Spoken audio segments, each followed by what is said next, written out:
Welcome to the Press Innovations Feeder Fishing Masterclass DVD. Now, on this DVD, you're going to join myself, Lee Carey and Michael Buckwalter, but we're going to start off with myself at the famous Whiteacres Holiday Park on one of their lakes, and I'm going to show you everything you need to know about feeder fishing on a commercial. Hi there, my name's Des Ship, and you join me today at the famous Whiteacres Holiday Park. I'm going to be fishing one of the Twin Oaks lakes today, and I'm going to run you through everything you need to know about feeder fishing to catch more fish on commercials such as this. Let's get down there.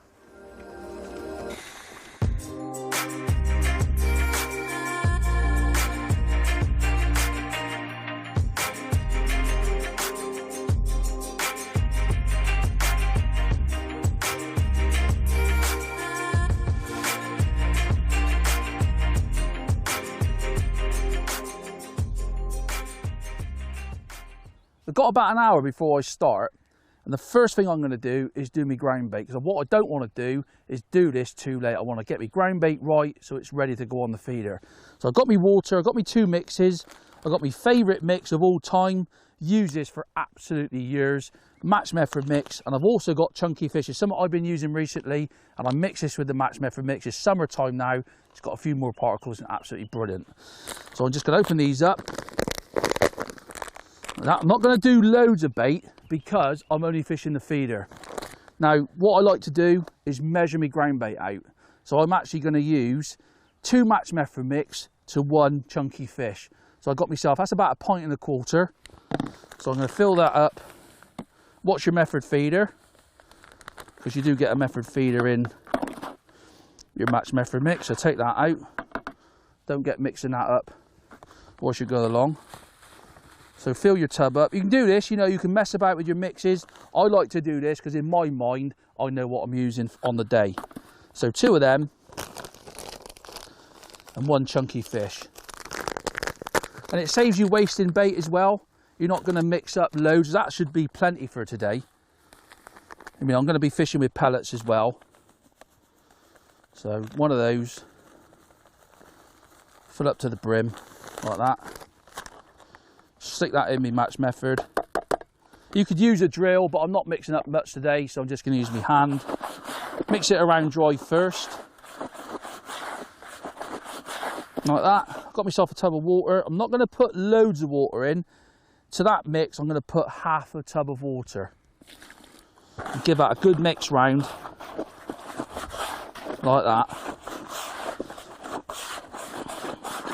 Make sure you use a round bucket or a big round bowl, so you get, you know, it stops everything getting into the corners. Now obviously that's going to dry out. So what I'm going to do, that's sort of like how I probably want it there, but I know it's going to dry out. So I'm going to go back to my gear. I'll come back to this and just run you through exactly what I do at the end of the mix.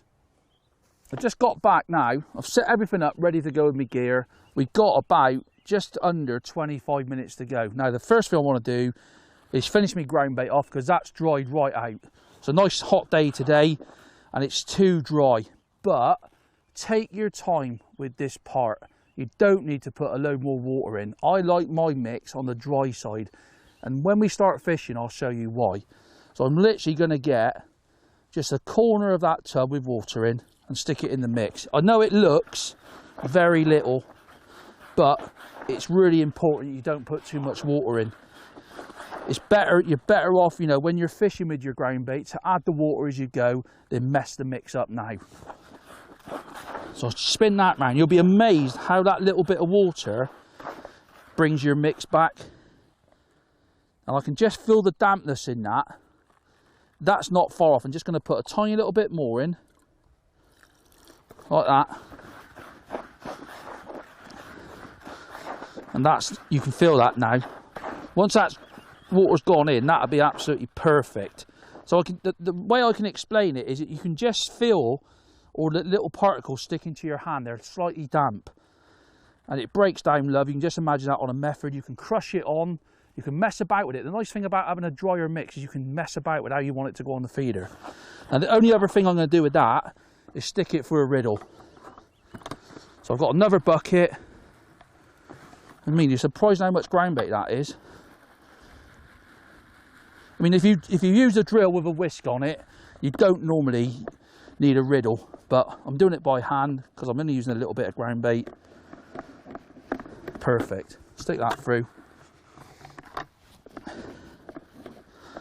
Like that. So that's done. So really easy. Just put it through a riddle, takes all the lumps out. I've got the perfect mix there for a method feeder.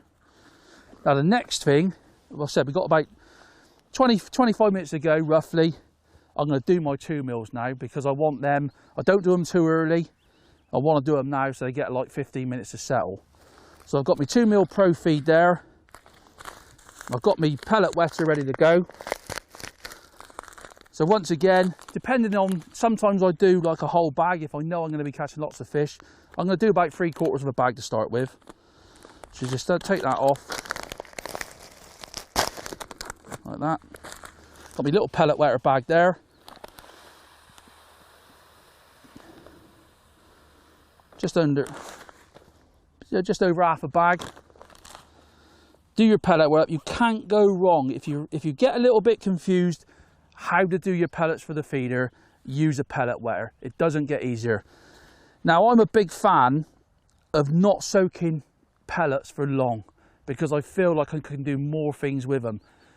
If you're putting them through a pellet feeder, especially, you need your 2 mils quite dry. If they're wet, they will stick in your feeder. So make them on the dry side. I like to literally dunk them in the water like that. Give them a quick thing. Roughly, in this weather, it's nice and warm, sort of 10 seconds. It's hardly anything. People say, Christ, that's not a long time, but there's a reason for it, and I can show you that when we start fishing. So roughly about 10 seconds, and that's what's so good about these little bags. You can just imagine, if you're using a container, you'll have all these pellets at the bottom that are taking too much water on. You can give this a shake, like that. So all your pellets are perfect for going on the feeder. So that gets all the water off.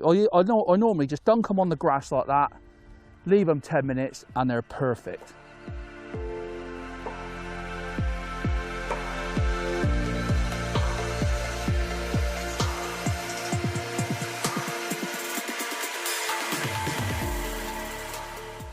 One little tip I'll give you.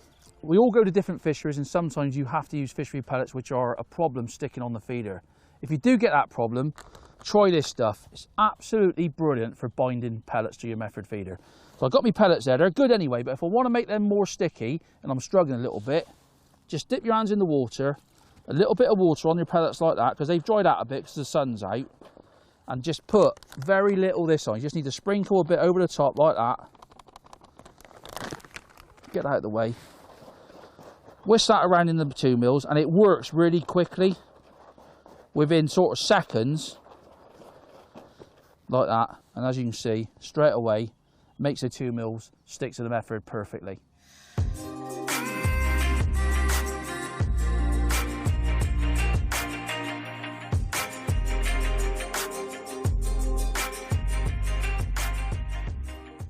Using the right tackle is really important, especially on the lake like we're fishing today at Twin Oaks. There's lots of fish and lots of big fish, so you need the right kit. I'm using a 10-foot rod, absolutely perfect from catching F1s to carp up the double figures. The reel, I got a 420, plenty of power. It's going to hold 8-pound line, no problem at all.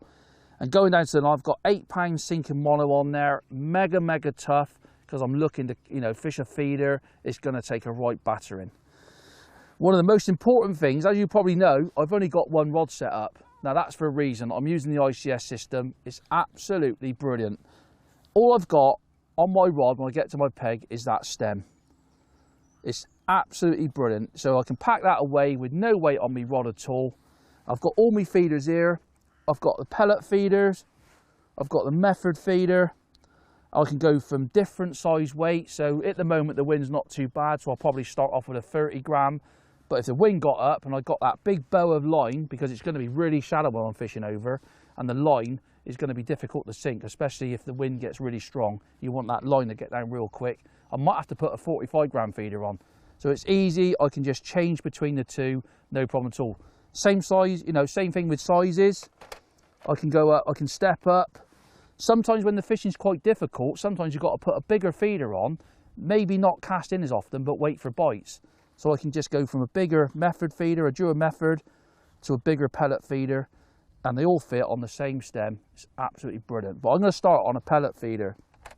So I'm going to put that on the stem. Easy as that. Stick that on. Pull that right up. As you can see, the little bead sits in there. And I'll put the end. I always lick the end of the stem to put the tail rubber on. And that's it. Absolutely brilliant. You know, you've got to use an inline on this venue. So I'm not using an elasticated stem. They do elasticated stems as well, but I'm using the inline version. Looking at what I'm going to be starting on a pellet feeder, I'm going to either be fishing with bandams or pellets. I can then change. I like, on these sort of venues, I do like starting on the pellet feeder. I think you can catch some real big carp on it. I think because of the presentation slightly different, the pellets, as obviously with a method feeder, all the bait can actually sort of melt off the feeder. With a pellet feeder, everything has to come out the front. Obviously, if everything's there with your hook bait, I think you've got a better chance of catching those crafty carp. My hook length choice, I've got my Magstore system here. They're all pre-tied, don't get any easier. But I'm opting today, I'm looking to catch quality fish. I can got me spike, me rapid stops here, and I've got me bands on. So I'm going to pick a 16 hook to 0.17. So I can just look through there, simply as that, take one out and stick it on the quick change bead, like that. Nice and simple. And I can put like a 6mm pellet on there, a bandam. And if I want to, I've got a tin of corn as well. Corn's a really good bait, so I can just put another hook length on or get it ready. So I think, well, the next cast I want to go out, I want to change my hook bait. So it's all there nice and easy. And that's it. Everything's ready to go. I'm starting on the pellet feeder, little 4-inch hook length, 0.17 power line to a 16 km, and I got a band on to take pellet and bandams.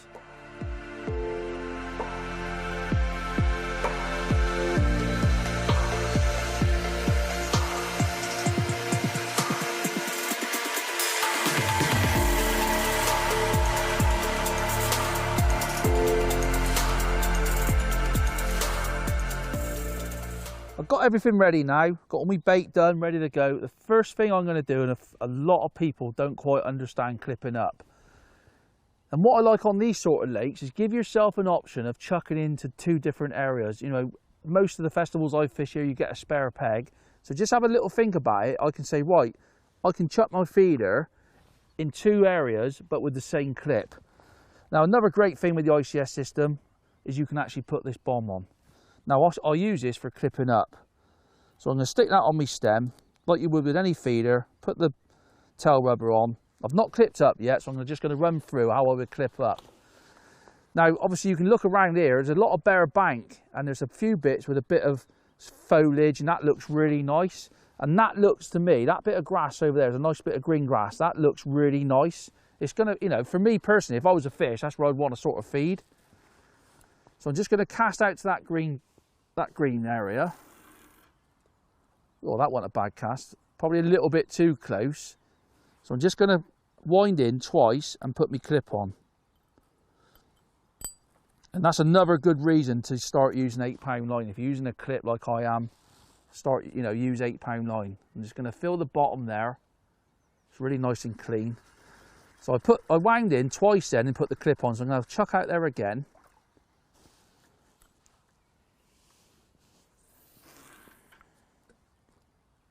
I mean, that's not right tight, but it's really shallow. I've got no count at all on that feeder. So that's another thing you've got to think about. Sort of in the summer, you want to get in shallow water, but not too shallow. I think you miss out on sometimes on some fish if you fish just like touching the bank. Depends on the venue you go. So what I'm going to do now, I mean, that was probably like that far off of that cover, which is nice. I can always adjust it as I'm fishing, but I'm going to try and find the same distance somewhere else, so I don't have to clip up again. So that's not too bad. That's probably about 1 metre off. And once again, that looks nice there. There's a bit of cover and you've got that little bit of mud in between. So let's go to the right a little bit. Yeah, so I've just gone to the right like about 1.5 metres, and I'm probably the same distance. And I'm going to start there, just have a feel of the bottom again. You can probably see that on the tip. It's like bouncing along. It's all gravel. It's lovely. I'm just going to have another cast there just to see what count I got. That might be a little bit deeper there, because the bank obviously eroded over the years. Really shallow. Probably is literally a count of 1 second, which is probably deeper than what you think. It's probably like 18 inches. And that's where I'm going to start. I've got 2 little areas like that. So have a think about it. When you fish a venue such as Twin Oaks, like I said, you can have 2 lines like that. You feel the bottom. It's a bit of a snag there actually. It's probably very rocky. If you look at the bank, it's actually corroded away. There's a few rocks. You know, that's something you've got to sort of think about. Every sort of venue is different, but that's how I clip up. Like that. There you are, it's lovely there. Just to the left of that, that's all gravel. So have a few chucks around and just see what your peg's like. So I can take that bomb off. That's what's so good about this system. It's so quick and easy. Take that off. That's a 20 gram bomb as well. They come in different sizes, a 30, a 45 and a 15. And I'm going to start on a pellet feeder, the medium size pellet feeder, 30 grams.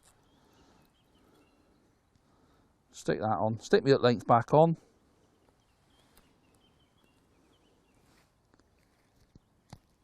Take that apart, got my hook length ready to go with a band on. Like I said, 017, started on a 16, and that's how simple it is. I'm all clipped up, ready to go, got my pellet feeder on, all ready.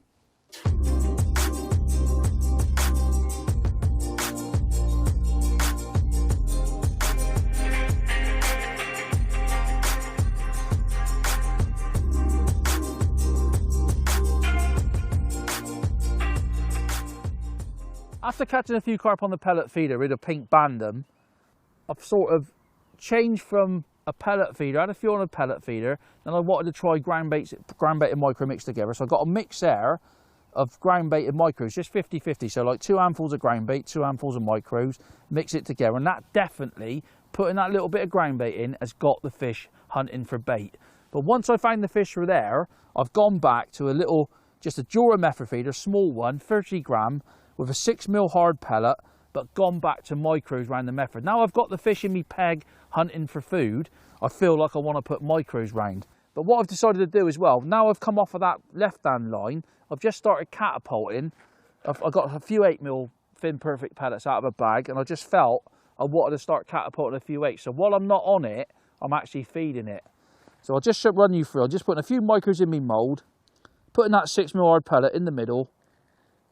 I've got a little 30 gram small Dura method on, really pushing those pellets on like that, perfect, and just giving a little tiny shot, not squeezing too hard because I'm only fishing in really shallow water. I'll just show you where I'm fishing. It looks a bit closer than what it is. It's probably like 2.5 foot off the far bank, and I've adjusted that a little bit since we started. There's not, you know, you see a little bit of activity over there. There's a lot of small fish, a little tiny fry at the moment, and you see them sort of fly at the water. And I think that's where a carp or a big, I've had a few F1s as well. So I'll get the line down. The wind's actually died right off at the moment. It's really flat calm. We had a little bit of rain as well. I've had a bit of a rainstorm. So not tensioning up, I've just got it. So the line, you can just see the line going to where I chuck the feeder in.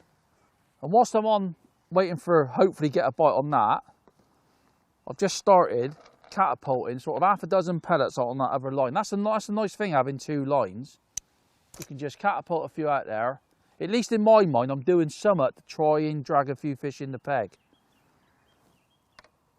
So just get that, load me mould up for the next chuck, just half fill it like that.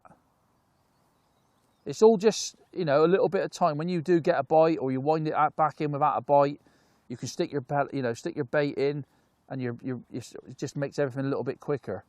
There's a few lines, getting quite a lot of liners at the moment, but don't strike until you get a proper bite.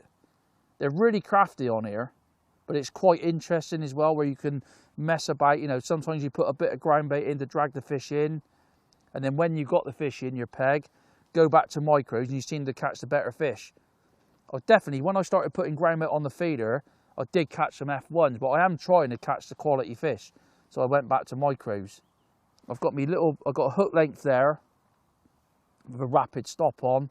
So I can just, you know, maybe now and again I could just put a little bit of corn on.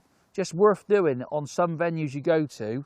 Just put like a different, you know, something you're not feeding. A little bit of corn, something like that can get you some extra bites. You know, they fight like hell in this lake. You know, that's why you've got to, you know, 0.17 power line minimum. And if they were really having a go, I'd probably step up to 0.19 and like a 14 hook. But for me personally, I do quite a lot of method feeder fishing on different venues, and a 16 for me is brilliant when you're trying to catch, you know, carp and F1s. And we've had some big F1s as well, like 3-pounders. So I'm not going to leave it there much longer. But they're proper, you know, they're proper crafty. You can probably see, I can see the odd little movement where there's fish there. You know, it's only probably like this deep where I'm fishing. I've tried fishing a little bit off the bank. It's not right today. I think because it's really still, they want to just go up towards the far shelf. I'm going to wind back in now. I've had a few indications, no bites. Once you think there's a few fish in your peg, don't just sit there and sit there and sit there. You've got to try and trick them on the hook. So the same process again. And the next chuck, if I don't get a bite this chuck, I'll put that 50-50 ground bait and micros back on. And that's what people don't understand. When I go to these venue, everybody thinks you've got one mix, but all the little things add up to putting more fish in your net. So all I do now is just hold my rod like that. Use the rod to sink your line. If them two lines are coming together, that's all I'm looking for to sink my line. If it stops, just literally move your reel like 2 inches, just enough to get it going again. And once it's met, rod down on your butt rest, a little tweak of the reel like that, so the line's going to where you cast. That's it, finished. There we go. That's a classic example of, you know, sitting there for a certain amount of time. If you don't get a bite, cast back out again. There might be an F1 that time. Even the F1s in this lake are massive. Oh no, it's not an F1. If it is, it's a world record F1. So you just got to trick them on. Change your baits around, you know, put that little bit of ground bait in. But that's why you want, you know, decent kit on. If you do a good match on a venue like this, you're amazed how your main line gets skagged up. You know, you're fishing on stones out there. Most of the fish today have been doing that. You hook them, they come off the bank, and they just sit. They come right up in the air. Some of them have actually nodded all the way back like you're playing a big bream. Just take your time. That's why you want a nice 10-foot rod. It don't get better. It makes it easier to net, easier to chuck a feeder out.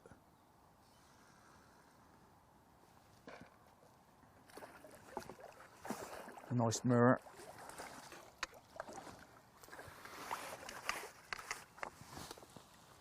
Nice stamp fish that. That's sort of the main stamp of what we've been catching. Just get the hook out of him and try and hold him up. I've got me discorder. Bad angling, should be behind me here.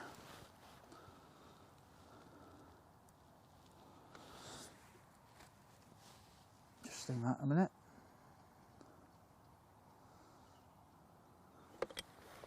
Try and hold him up if you behave yourself. Look at that, like I said, typical stamp today, 4 to 5 pound.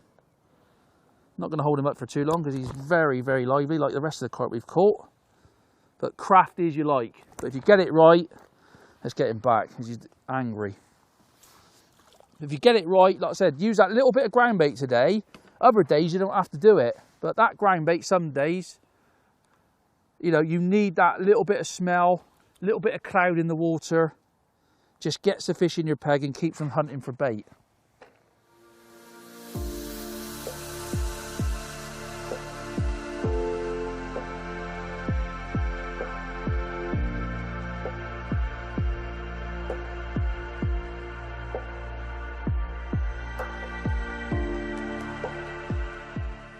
You know, this is the whole point of it. We've managed to get the fish feeding.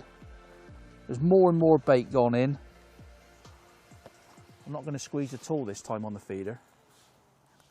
It's all the little things I've learned. Sometimes you've got to put it on really hard. Sometimes you just want to get it out of the mould and cast it out. Every little thing you do sometimes gives you a little bit of an edge.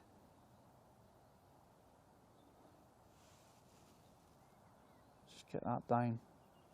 Get it on your rest. Little tweak. There we go.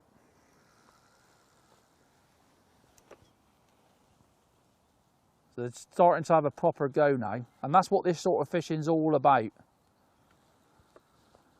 I just seen that, it sort of went like that, and that's where they're sort of taking your bait and charging off the island.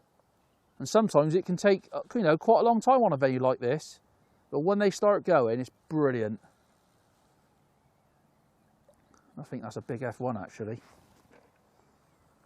But I don't mind them, you know, they're good quality.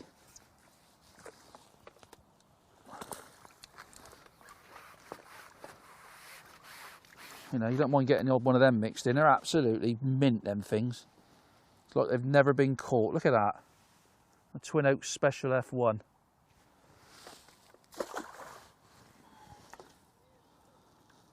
Don't even have to change the pellet, just leave the pellet on. Just keep your back wind on rather, because that keeps everything nice and tight. Always like a little bend in my tip. So when I put the rod under my butt cheek like that, there's a little curve in the rod. It just stops everything from tangling, and I can just use my hands down here then. All them little things, you know, over a 5-hour match, if you're a match angler, just makes everything more efficient. Yeah, that would never squeeze it that time either. So I'll just try that again.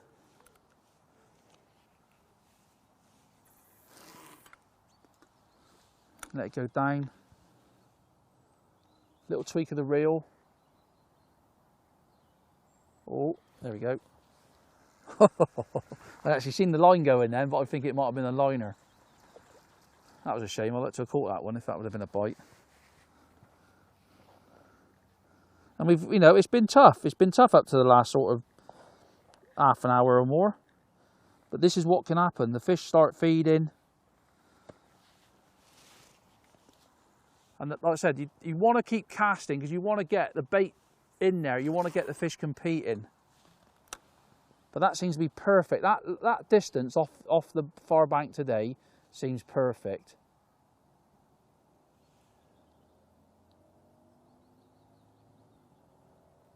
Get that line down. Oh, there you go. Proper bite that. So take the back wind off. It's weird, you get a real aggressive bite and then they're all nodding. You can just see that, nodding like a big bream. Just keep the rod down. So that other line now, really, no. Once I got them feeding like I am now, I'll just be concentrating on that. Maybe flick an odd pellet over there, but just keep smacking that feeder into that right hand line. And that's the nice thing about having two lines. You can't always do it, but if you've got that option, definitely think about having a go. There's quite a few venues that I know of that you can do it. Nice common carp, I think, that.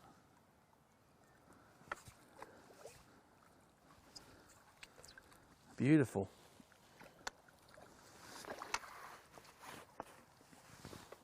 Look at that, the hook's just come out in the net, perfect.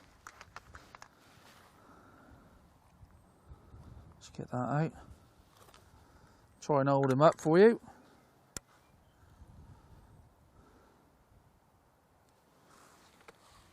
Look at that. What a beautiful colour fish that. Typical stamp that today, really. 4 or 5 pound.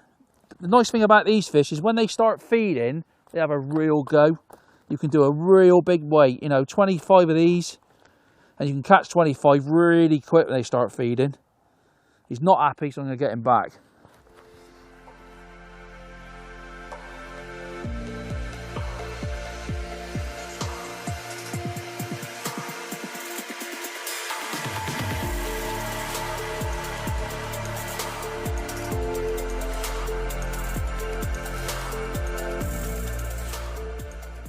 Well, I've shown you some nice tips there on, you know, what I'm doing, how I'm playing fish and how I'm catching the fish. But most importantly, I'm now, oh, just after I'm looking at that one, and that feels like an angry fish, back wind off. But once I get this fish out, I'm going to go in more depth to show you how to load the feeder and what hook baits I'm using. And this is what can happen. Oh dear. You know, building your peg up. Definitely amazing. I've had it lots of times where I've just put that little bit of ground bait, and sometimes you just got to keep going down the ground bait road. But I really want to try and catch the better sized carp, and I think, you know, there is a lot of F1s in here, and the micros are definitely keeping the carp in the peg. Every one of them though is weird. It just wants to come to the top. They're not sort of going down into the deep water. It's quite deeper. It's probably 6.5 foot. And every one of them is staying shallow. Just turn around this way. That's just kiting to the left a bit. I'm not playing it on the clutch. Some people prefer playing fish on the clutch. For me personally, when I'm playing carp, I do like the back wind off. That's just personal preference, really. I quite like having the clutch set if I'm in a match and I'm catching lots of fish, and it bugs the people next door. That's a lovely fish, that. Ooh, you see them, they go absolutely ballistic. You've got to go really careful. That's why you want 8-pound main line. You know, that 017 power line bottom is like £7 odd. You need that sort of stuff when you start catching fish like this. A beautiful fish, that. You can tell I've got my landing net, fine mesh landing net, so I don't get any problems with the bands going through the holes or anything like that. If I was using one of those rapid stops, I'm not going to lose them. So, you know, all the little things all add up, basically not to get any problems. Yes, that's the babies we want.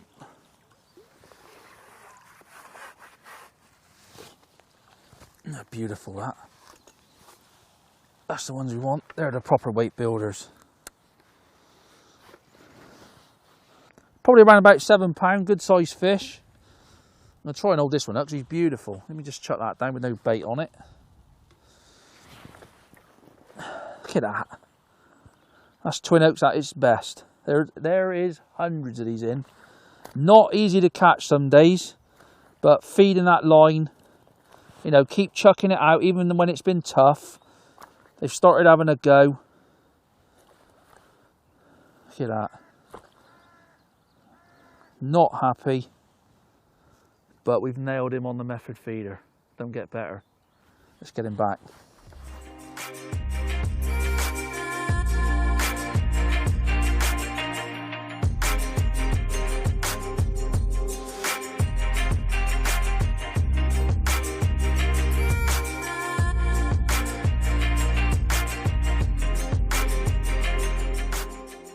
Well, I'm just going to go through now exactly what I've been doing when I'm loading my feeder. Now, like I said, if you keep the mixes on the dry side, that helps. Don't make it too wet. That's why I've got that tub of water there. If everything starts to dry out, it's been a weird day today, but it's still drying the bait out. And all I do is just literally dunk my fingers in the water like that. And whatever mix I decide, I mean, that's my ground bait, that's my 50-50 mix, and my micros, I can just literally flick a bit of water in, mix it around, and it brings it back. Try not to mix it too wet because you get problems. But it's really easy. I've got my mould there, I've got my feeder there with my hook bait on, ready to go. I've put a nice hook bait on for you because you can see them how I'm loading the feeder. So it doesn't matter whether I'm putting ground bait on, micros and ground bait, or micros, I load it the same way. So the best thing for me is load the mould up like that so it's halfway. And then my hook bait then goes in the middle, because if you look at the Dura feeder, or the Dura method feeder, it's actually, the bars actually come away on angles. That's where you want the hook bait, in the middle. It's nice and simple. So put my hook bait in the middle of the mould, like that. Make sure the line comes out through the gap. So grab some more of your feed, what you're putting around your method. Fill the mould up, and what I like to do then is just thumb it down. Now that stops the hook bait from moving. A lot of people, when I take people coaching, they actually move the hook bait. As they get out of the mould, they're more inclined to start moving this. So I just thumb it down, that stops everything in where it's supposed to be. And then make sure the line from the feeder is coming out the same way as the line that's going to your hook bait. So you get like a little bit of a loop there, as you can see. Next thing, nice and simple, squash it down as hard as you can. And then obviously you've got your push button on the back, just squeeze that a couple of times and then it's all ready to go. It's as easy as that. And what you'll find as well, if you keep it the consistency right, whether you're using the ground bait or the micros, it doesn't get sticking in the mould. You know when your mix is too wet because it sticks in the mould. If it sticks in the mould, 90% of the time it's because your mixing right is too wet and it creates a suction. And that's why I do what I do. I have 3 tubs, my micros, my ground bait and my 50-50, and you can't go wrong. It's as simple as that.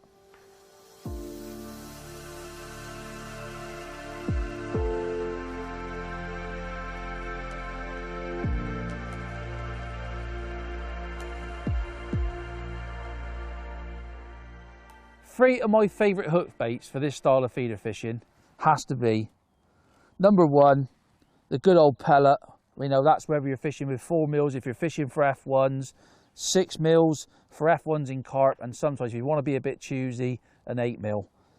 But for me, the bandems, whether they're wafters or whether they're different colours, on the day can be absolutely deadly. And I've got a tub there with all different colours in, white, yellow, because on some venues, certain colours make a huge difference. So if you carry a little selection of them, you can't go wrong. But don't forget the good old corn. It's a great bait. Everybody catches lots of fish on them. And, you know, certain venues, even if you're fishing for bream on the method that we do quite a lot nowadays, take a tin of corn with you. That is a great change bait. So there you go. There's my hook baits that I prefer for fishing on this sort of venue.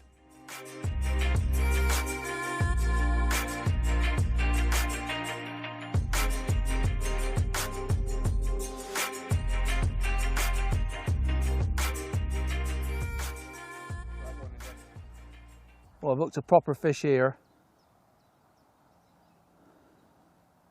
It's this real dogged fight.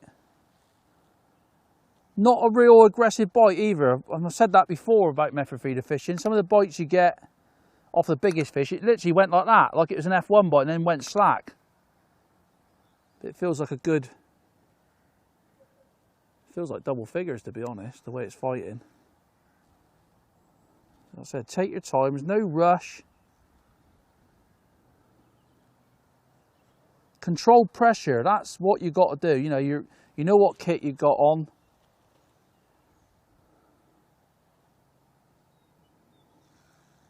I think I've only lost 1 fish all day. I mean, the setup has been absolutely perfect.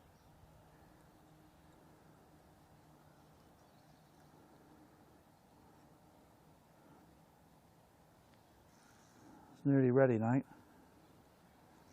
Oh, what a beautiful fish that is. Oh.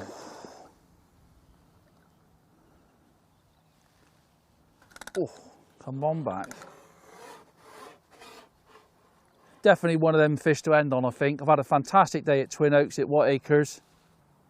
Like I said, it took some time to get going, you know, a good hour or 2 before I really started catching. Look at that beauty. Get in.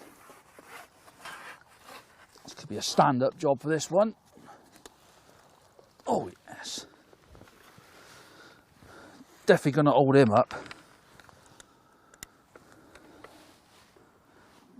He's absolutely perfectly hooked in the top lip. I'm going to try and hold him up if he'd behave himself. But what a great fish to finish the session off. I hope you've enjoyed it. But most importantly, I hope you picked up some great tips on how to fish a feeder on a commercial such as this one. What an absolute stunner. Let's get him back.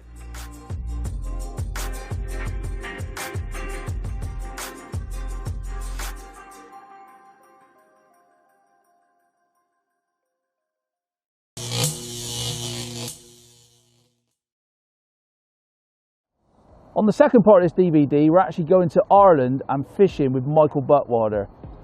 we're on a huge water. I mean, it's more like the inland sea. It's completely different to what you just seen me do. I'm really looking forward to seeing how Michael approaches and fishes a lot like this, and I'm sure you will be too.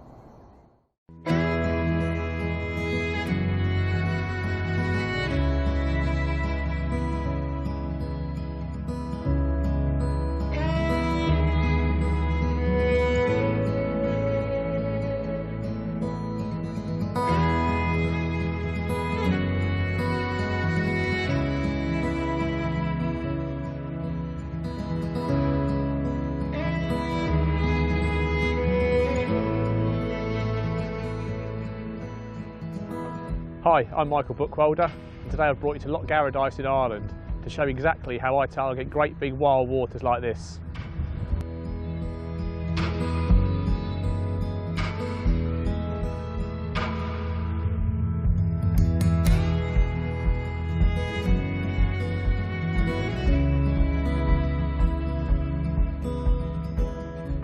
Rod and reel choice for me is really simple on big wild venues like this. I personally use superiors in a 12'6" in a 50 gram and 80 gram. Today I'm using the 80 gram. As you can see, conditions behind me are quite challenging, so I need to get the feeder out there accurately all the time. The 50 gram version I would use on a smaller chuck, or if the wind drops a little bit, as it's more sensitive and I can play the fish a bit harder.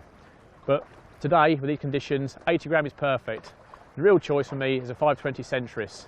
I use this reel, it's got loads of power in the body and it's got a bit of a bigger spool. The spool enables me to get to the distance I need to fish efficiently, and the power in the body allows me to crank back 60 gram feeders or big hybrids, knowing that I'm not going to be let down by the reel. It covers me for all my natural water feeder fishing.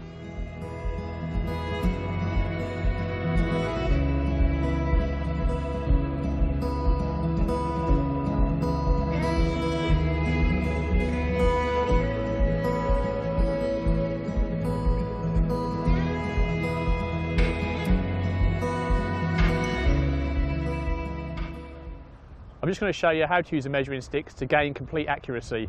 I've got my bomb or a feeder, I'll show you now. I'll loop it over the top of the measuring stick. Have my reel, so it's not in anti-reverse, so I can go backwards and keep control of my spool the whole time. That's one, that's a two. Round to a three, always just slowly controlled. You don't want it going wrong. Loads of line everywhere, you'll be in an almighty tangle. Nice and slowly. That's it, keep going round. The main thing is keep your finger on that spool the whole way round. There's no point getting that. There we go. I've seen people do this before, rush, break tips, have birds' nests. When you're trying to be efficient fishing, take your time, get it right first time. There we go, perfect. 16 and a bit wraps. Can't go wrong. Every rod can be set up like this. Perfect for my kind of feeder fishing.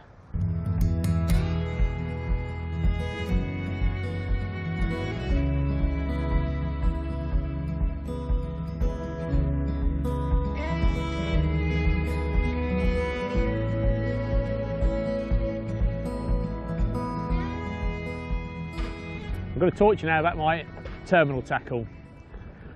I've designed myself a helicopter rig as such, perfect for feeder fishing. It doesn't tangle anywhere near as much as an old-fashioned paternoster. It's 10-pound Power Max line as a shock leader.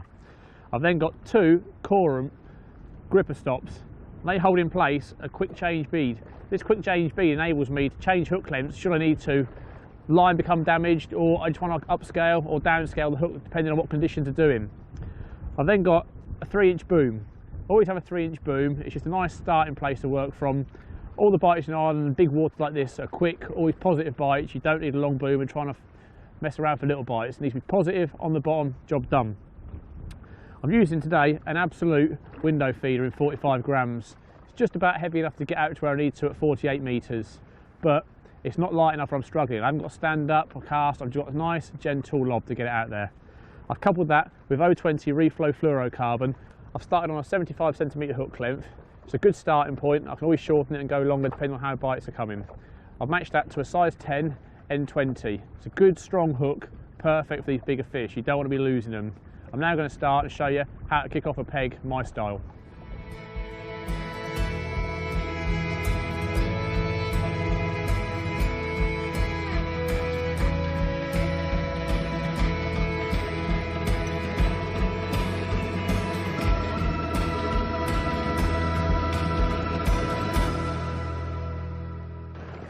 going to talk about starting your peg now on a big lock like this in Ireland. Years gone by, we'd think about putting 15 to 20 feederfuls in long, creating a bed of feed for bream to come and graze over. Nowadays things have changed. We're fishing for hybrids. They're about £1 to £2 fish. They don't tend to like lots of food at the start, so try and build a peg with minute chucks. We're going to use mashed up worm and casters through a window cage feeder and give it our best shot. Too much bait too quickly in these hybrids and they'll vanish straight away. You've got to build your peg, maggot straight away at the start. If you catch a couple of early fish when you're fishing, brilliant. But the aim is for the first 20 minutes, minute chucks, just get a head down, get a bed down, but do it slowly and correctly. Big bed in 15 chucks at the start doesn't work for hybrids. So why am I using the window cage feeder to start my peg? I want bait coming off the feed on the way down. I want a column of bait in my peg, attracting roach, perch, hybrids, everything in. I'm not looking to create a massive bed of feed on the bottom. I want to create an area. So by using this, it's a big column for me to start with. After maybe 15 to 20 minutes, when I've got an area going, I'll change over and put a normal window feeder on. These are designed to keep the bait on the bottom in a nice tight area, but I don't want to do that until the fish are in the peg feeding confidently. So now we're going to kick off the peg with minute chucks on the window cage feeder, mashed up chopped worms and casters, smear a ground bait. Let's create a massive column of feed going through the peg, then we'll change over to the 1.5 hours time, depending on how bites are going. Let's do it.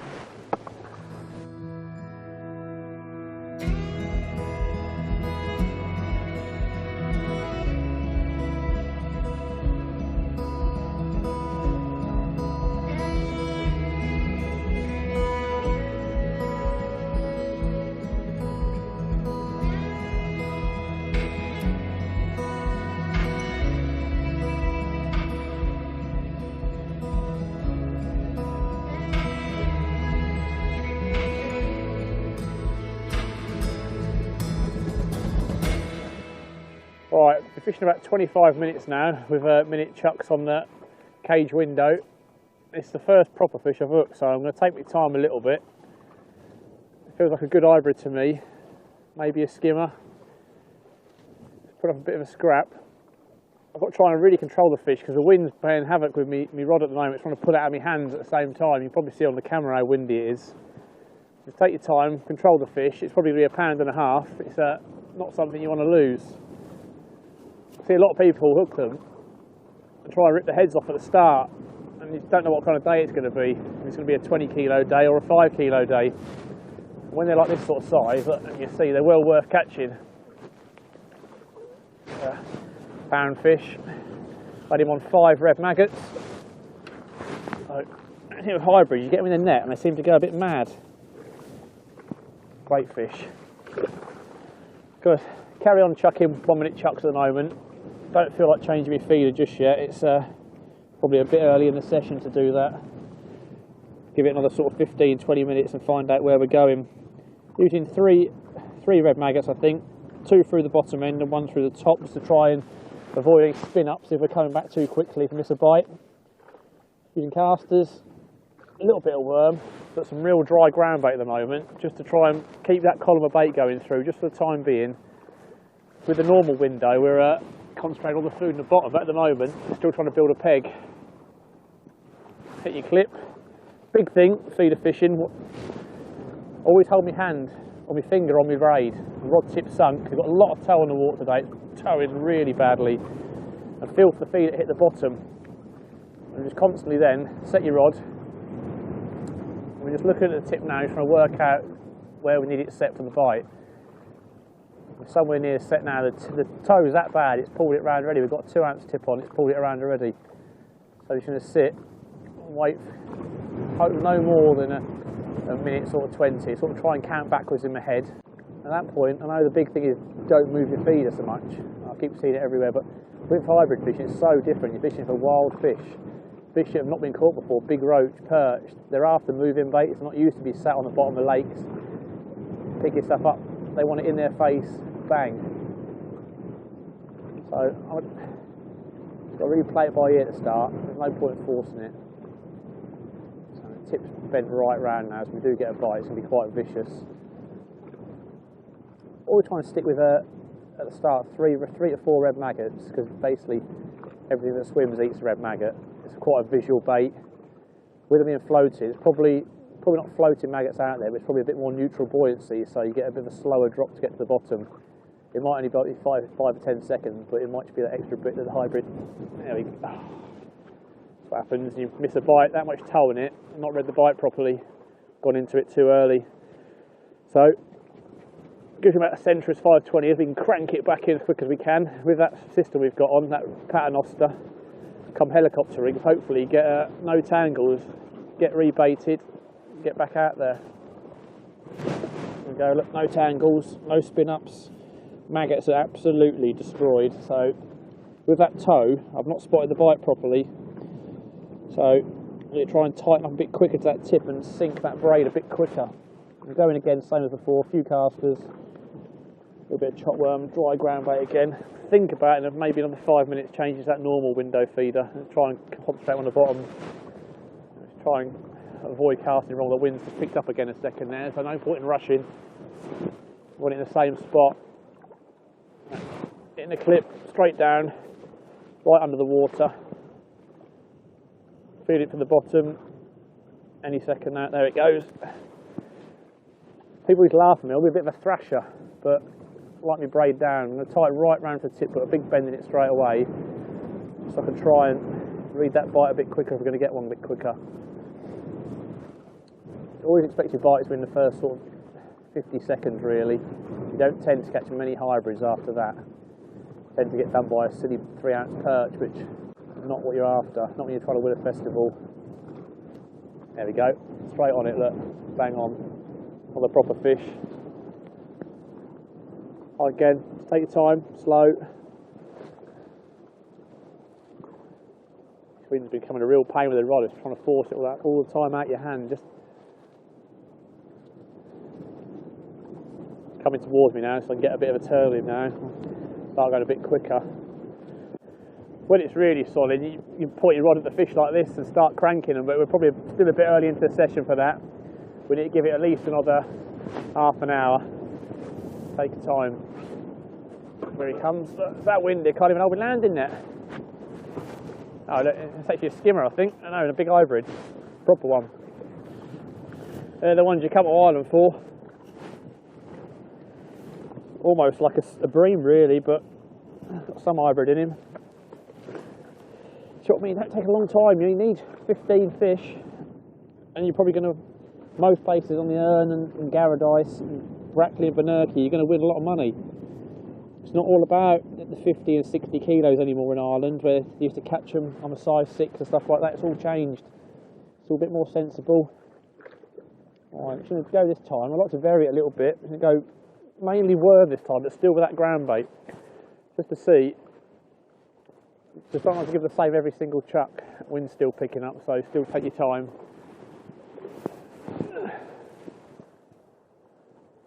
There you go, dead on the money. Feel that shocker down again straight away. You need to get yourself into a rhythm every time. Cast the same, sink your line the same, bait up the same. It's all about being efficient. If you get into a rhythm, it's so much easier to get into a rhythm and stay with it. Try and wedge my hat down a bit. It's blowing a gale, I'll lose my hat in a minute.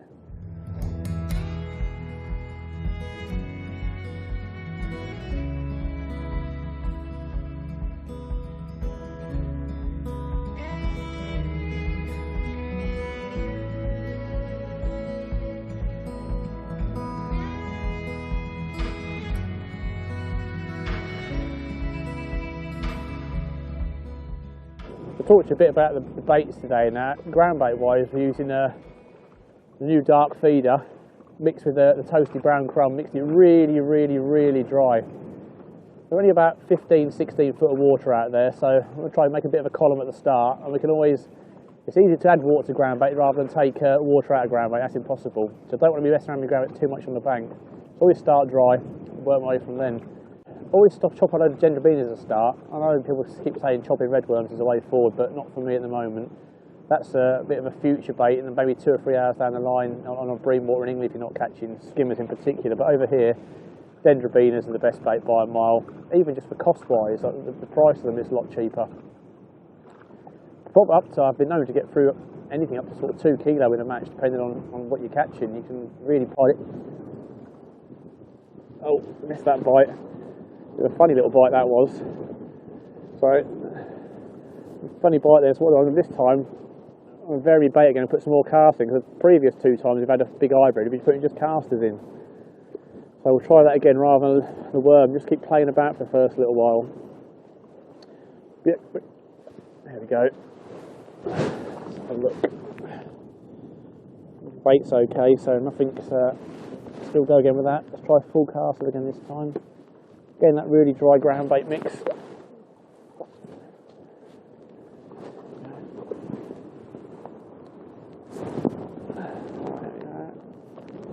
On the money, and typical Irish style. It's sunny. We've got every season at once: sun, rain, wind. We even had hail earlier. A real treat for you. Again, we're straight into it now. Felt my feeder down, hit the bottom, tightened up onto it instantly. We're waiting for that bite. Some people still mess around. They're trying to sort the rods out and trying to get it set. You want to be fishing so quickly. To compete with some of the guys that are over here fishing the festivals, you need to be on the ball straight away. Like, you might not think 5 seconds a chuck makes any difference, but when you're chucking 150, 200 times a match, it makes a massive difference. Like, just like last year on Inniscarra on the Feeder Fest, Dean Barlow's been second overall, beat me by 15 grams, which is like half a roach's head or something.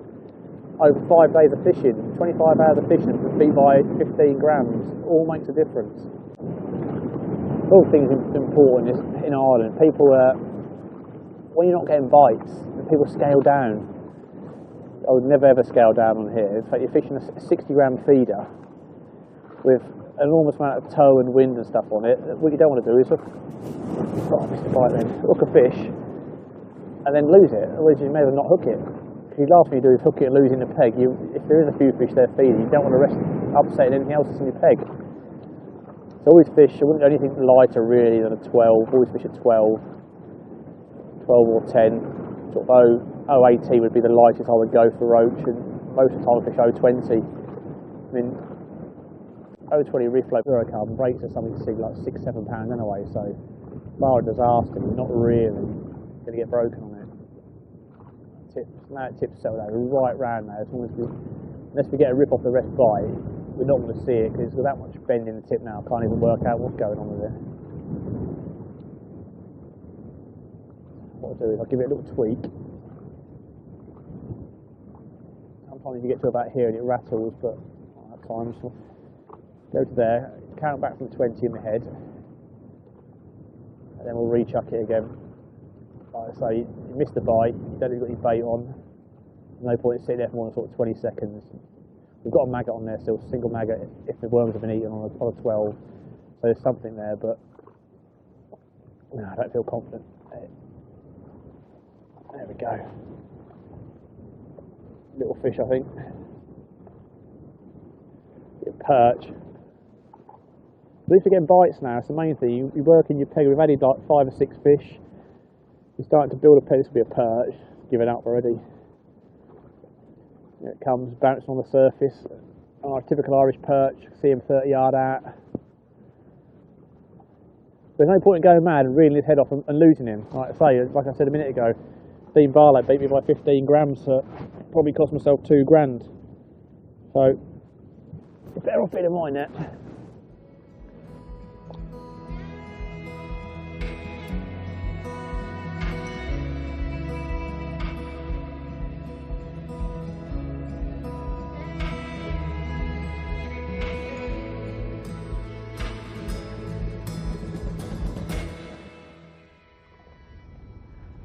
Alright, got one on now. For a better fish, we're nearing the end of what's been a really interesting day really. Caught a lot of fish, but we've had to really work for them. Nothing's given himself up. It's been a day of changing baits, but the main thing that's come to sort of the forte is changing feeders really. More than normally. I've caught so many fish on the window cage today. I've had 4 or 5 chucks on a normal window feeder, struggle for bites. Had 2 or 3 chucks on the cage and bang, fish straight away. Definitely not been able to catch fish on the same bait. I've tried like using skins as normal, can't catch, there's a better fish, look, can't get a bite. But you can't stress enough about changing things. Like that feeder today, I'm back on the cage I'll show you in a second now. It's made such a difference to the fishing today. I've got some clonking hybrids, I've even had a couple of bream. But if I'd have sat there chucking the same feeder all day, I'd have probably caught half of what we finished up with. And another pound and a quarter fish. It's just, can't stress enough the importance of changing things about. That was caught on a couple of red worms and a couple of maggots. So in true fisherman style, I'm going to have one last cast, because we all say it and we all do it. Worm's a bit soft. When you do hook a red worm, just try and pick one. When you hook it, actually feel the hook go in.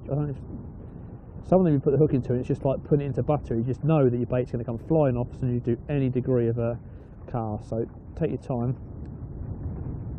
Hook that one again.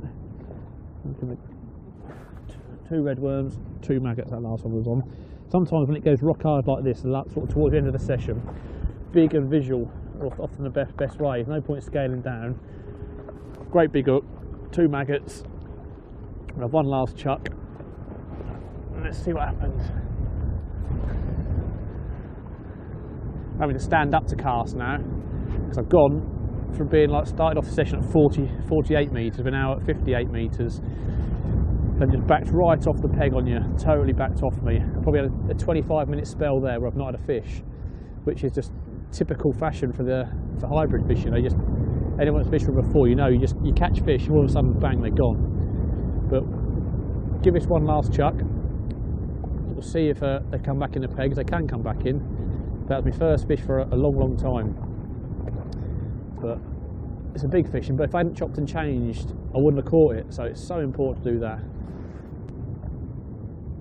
Just give it a quick tweak now. I'm going to put it far. The bottom's relatively clean out there. I'm just going to pull it.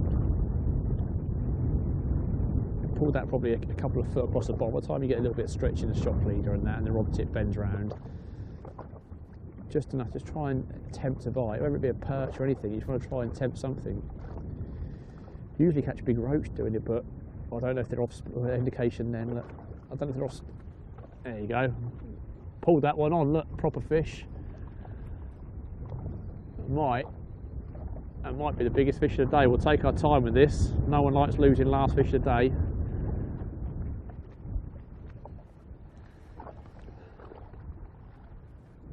There you go. Nice and slow. Bear in mind, I've only probably put 3 pound in the net in the last sort of 35-40 minutes. Just a typical session on a venue like this, where it's such an expanse of water, thousands of acres. You catch them for a few seconds and they go. You get 3 or 4 fish, they go. But not being funny, but if you were a fisher sat out there and you got a 60 gram feeder landing on top of your head and your mates are missing every sort of 3 or 4 minutes, you're not going to stay for very long either. The fact that the water's completely gin clear, there's obviously predation about as well. The fish are wary. This might be a bream, a big hybrid maybe. I'm going to take my time and get him out just to show you. But at last cast, we've worked the feeder, we've pulled the feeder, twisted it across the bottom, and tempted the fish into it. And if we'd have sat there and just waited for the bite, it probably wouldn't have come. It's a better fish now. It might be out. I almost thought about backwinding then, but I'm not going to backwind because I'll get too much stick about it fishing in Ireland and backwinding. So take my time. I've got a big hook on, got 12 on. 0.20 again, so chances of him breaking, unless he catches a rock or a snag. But by just keeping the rod in the air, you don't ever play fish down in Ireland. Back in England, we catch bream and stuff on the feeder. We play them down slowly, but in Ireland, anything you work, the rod goes in the air. Them rocks are massive, like some of them the size of cars, so just take your time, rod up in the air and try and avoid any big snags. Yeah, it's big hybrid, this is definitely the biggest of the day. Can't even see it, the sun. There we go, boom. That's a £2 hybrid. What a way to sort of finish the session. Brilliant day. I'm going to put him in the net. We'll have a bit of a tidy up and show you what we've caught. But might just have one last little cast.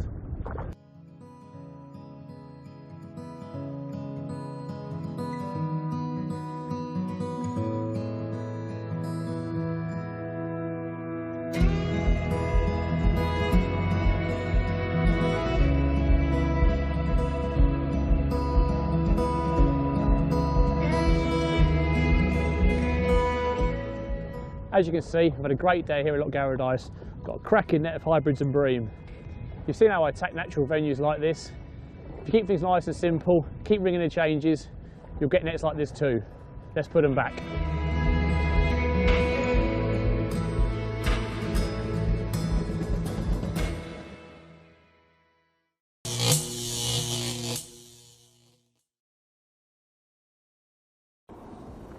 Well, what a great insight it was from Michael on how these guys fish Ireland on their massive waters. And while I'm playing this beautiful carp, we're going to head over to Barston Lakes with England international Lee Carey, and he's going to show us all on how to do some long range feeder fishing for carp.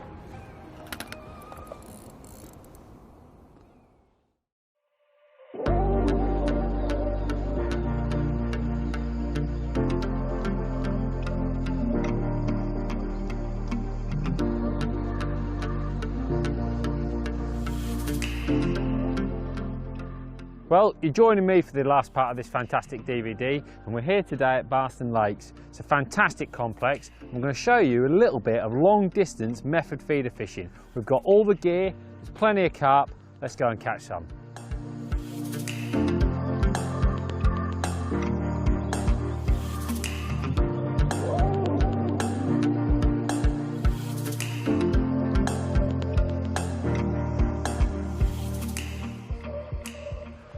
So here at Barston today, we're going to need the right baits to catch some big carp on these distance method feeders. Now, it probably comes as no surprise to see that I've got some pellets here, and 2mm pellets are the go-to size when it comes to method feeder fishing.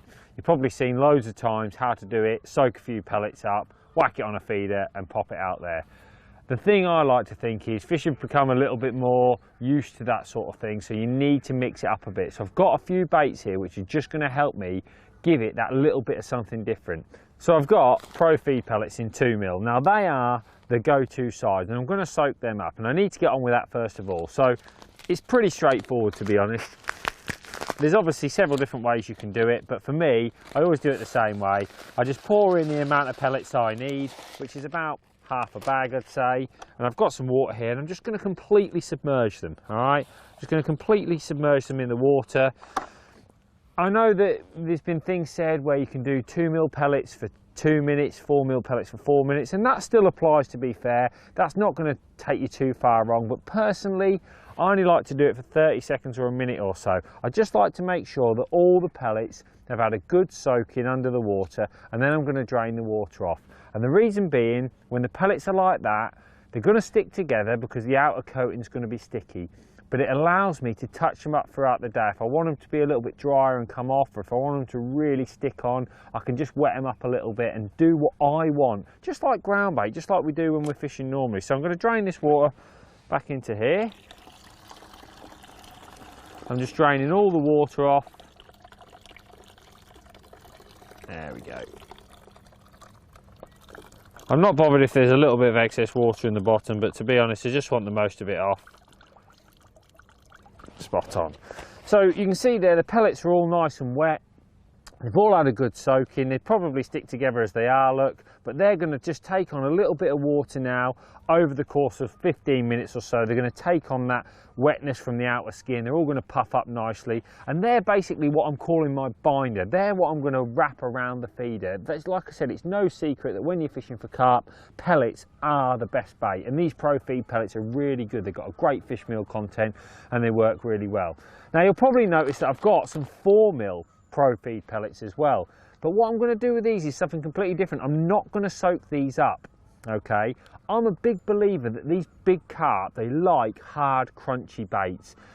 firing 8mm pellets and things like that works really well, but because we're fishing at distance with a method feeder, we can't do that. So if everybody's chucking out soft 2mm pellets, I like to have something a little bit different, something that's going to snap, crackle and pop a little bit on the bottom, and these 4mm will do that for me. So what I do is I just empty these into a tub. Okay, and you can see there, they're a great colour, they're a really good fish meal content pellet. They work really, really well for all fish, but for carp it's just a really nice, hard, crunchy bait. So what I will do, once I've got these pellets to how I want them, I'm going to show you how I'll combine those baits. So let's leave these for, say, 10-15 minutes now, come back to them and I'm going to show you what we do from there. So we've left these pellets now for around about 15 minutes and you can see that they've really puffed up, they've taken on that water and they are softening up. They're probably still a little bit hard in the middle, and over the next 15 minutes or so they will harden, soften up even all the way through. So you can see they're looking really nice, and when I squeeze them like that they really do bind into a nice ball pretty much without any need for a binder or anything else. So that's how I like them and that's how I like to use them. Now what I'm going to do is I'm going to have these on my side tray as my 2mm. There I can go to, I can just use them on my own, I can just do whatever I want to do with these. But I like to have what I call a working tub. So with this tub I can then combine the baits and the binder to get the perfect mix that I like for the feeder. Now you can measure it if you want to, or you can just eye it in. I usually like to just sort of eye it in, because every time I go fishing, depending on how the pellets are, is different. So I'm just going to take a big handful here of the micro pellets. You can see the 2mm, they're just looking dead nice, and then just a lot smaller amount of the 4mm and mix them in. And you can see there I've now got an odd 4mm with the 2mm, and if I make those into a ball, they're going to stay in a ball, no problem. But there's going to be that element of crunch in there, that element of harder pellets for the fish to get out, which I know they like. Also, those harder pellets do help the pellets break up on the method and expose all the pellets nicely. Personally, I think I can get away with a few more, so I'm just going to put a few more in like that and mix those around. Now, because I've got those harder pellets in there, you can see now it will stay in a ball, and it will stay in a ball quite nicely, but I am going to use a little bit of binder just to make sure it binds perfectly on my feeder. So the ground bait and pellet binder, which I know Andy Findley's going to be really annoyed that I'm telling you all about, because he absolutely loves it. He thinks it's his secret, but unfortunately not, Andy. We all like it. So I'm going to sprinkle a little bit in here like that, and then I'll just whisk them around. And that really does work well. It's quite sweet, and it really does bind these pellets all together really nicely in a ball, holds everything together, holds it on my method feeder, and I've got a nice combination there of hard pellets and soft 2mm. So when it all breaks down, there's going to be a nice mixture for the fish to go at.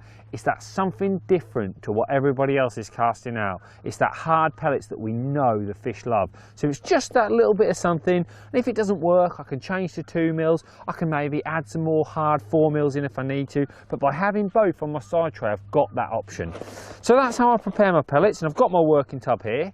Let's run you through a few hook baits.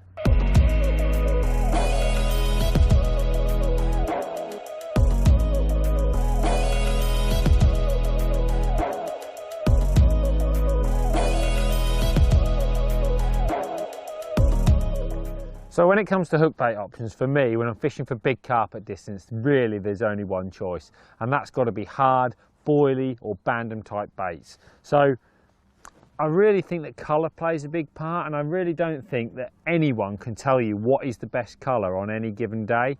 Sometimes you find a certain colour works well, and then you might come another time and change. I remember when I was coming last year, these krill bandem wafters, which are about 8mm, were incredibly good. They're like I would describe them probably as like an orangey reddy colour, maybe a little bit of pink in there, but they are different from what I would consider a more traditional orange colour. You can see there. So then these did play a part. You know, the orange colour worked well, but with a lot of people using them, fish tend to switch. And I know that I've caught a lot of fish this year on the pineapple wafters in yellow. So I always have these three colours with me, and I tend to work them during the day, especially if there's a few fish there. I might try and quickly identify which one's getting me bites that bit quicker. And then when I'm waiting for bites later on, I've got more confidence sticking with one particular type of colour bait. So that's going to help me a lot. I do have some bigger baits in 10mm, which I do like as an option. I do think they're important. And again, you can see there I've got pink, yellow and orange, three colours I can pick and choose. But because I'm going to be fishing with a band most of the time, or a little bayonet, I'm always going to be fishing with hard baits. I love the bandem because I can just quickly put it on a band if I need to. And if I need to bayonet it, you can do the same because you can just push it in at the bottom. So a really, really simple choice of hook baits there to go with the pellet combination.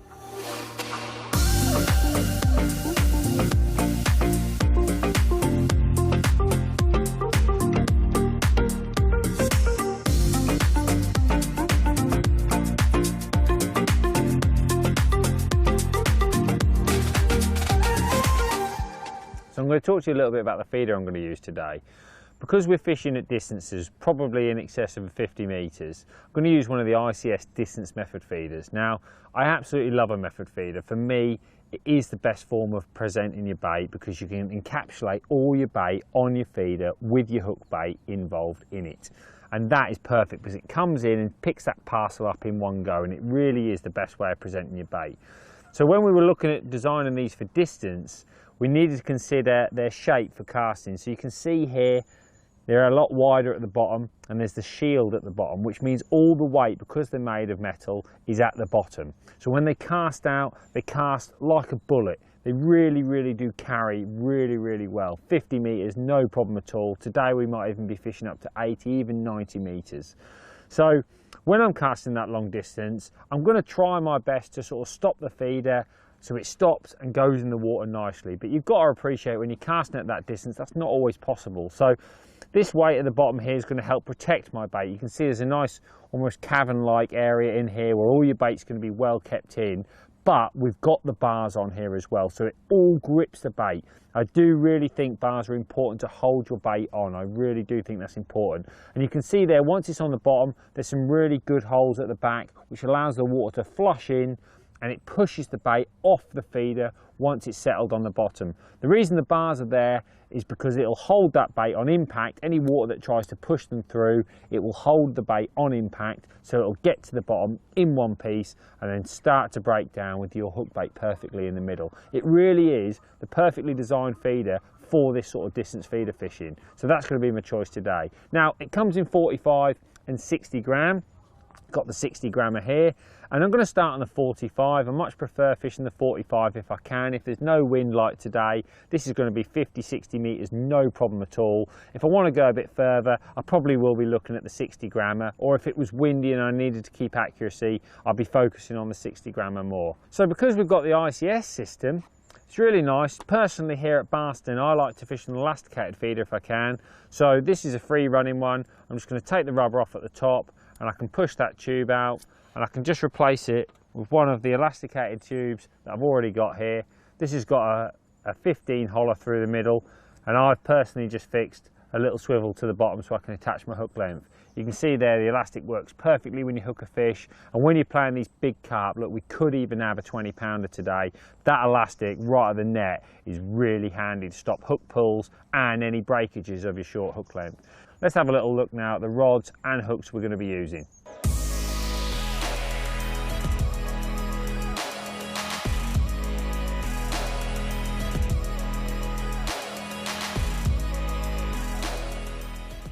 So when we're talking about fishing at distances with method feeders, we need the right equipment to do it. I'm a big advocate of always trying to get away with the softest rod I can when I'm fishing, because I really do think that the action of the rod helps you when playing fish.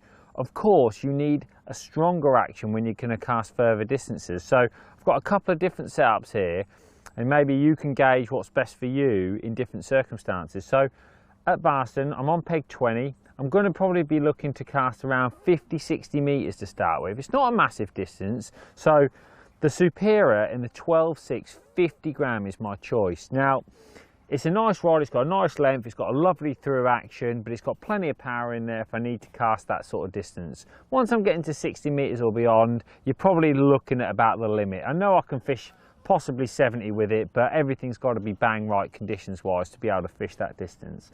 So when I'm only looking at 50-60 metres, and I'm going to be fishing with mono today because I'm fishing for big carp, I've just got 6 pound mono on a 520 centrus reel.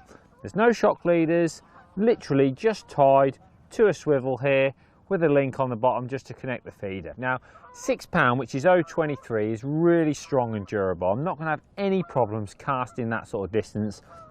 I don't have to worry about any knot from a shock leader or anything there on the mono, and this really is a lovely setup. It's probably my go-to setup, and for most situations, let's be honest, 50-60 metres is probably about as far as you're likely to go.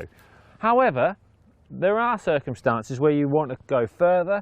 Imagine there was a strong wind in the face today, or I need to search the peg 70-80 metres, you know, bigger water, other waters apart from Barson that may need that little bit of extra distance. So if you're looking to cast a little bit further, I still like to try and get away with the lightest rod that I can. So I've got the 12.6 80 gram here, Superior. Now this has got a lot more meat in this lower section, and it really does allow me to compress a bigger weight and get that extra distance, especially if I am searching for fish. So to couple that as well, I do need a bigger reel. So I've got the Extremity Feeder 620 on here. It's a lot bigger spool, it's a lot bigger reel. I'm going to get bigger turns when I'm winding back, and the line's going to release off the reel more easily. So again, there's a lot of things set up here for extra distance. One thing to consider when you're casting at distance is you do need a strong piece of line to cast off. So I've got 8 pound line here in the sinking feeder mono that I'm going to use to cast off. That's about 0.26. Now, if I had 8 pound line all the way on this reel, as it was going out, the drag from that thick line would really reduce the casting distance. And I don't need 8 pound line to play these fish, certainly when there's lots of line out and a bit of stretch. So what I've actually got is I've got 8 metres of 8 pound line, and then I've tied this with the shock leader knot onto 5 pound sinking feeder mono. That's a lot lighter, a lot less friction, and it's going to go out a lot cleaner. Let's chuck out and see if we can catch one.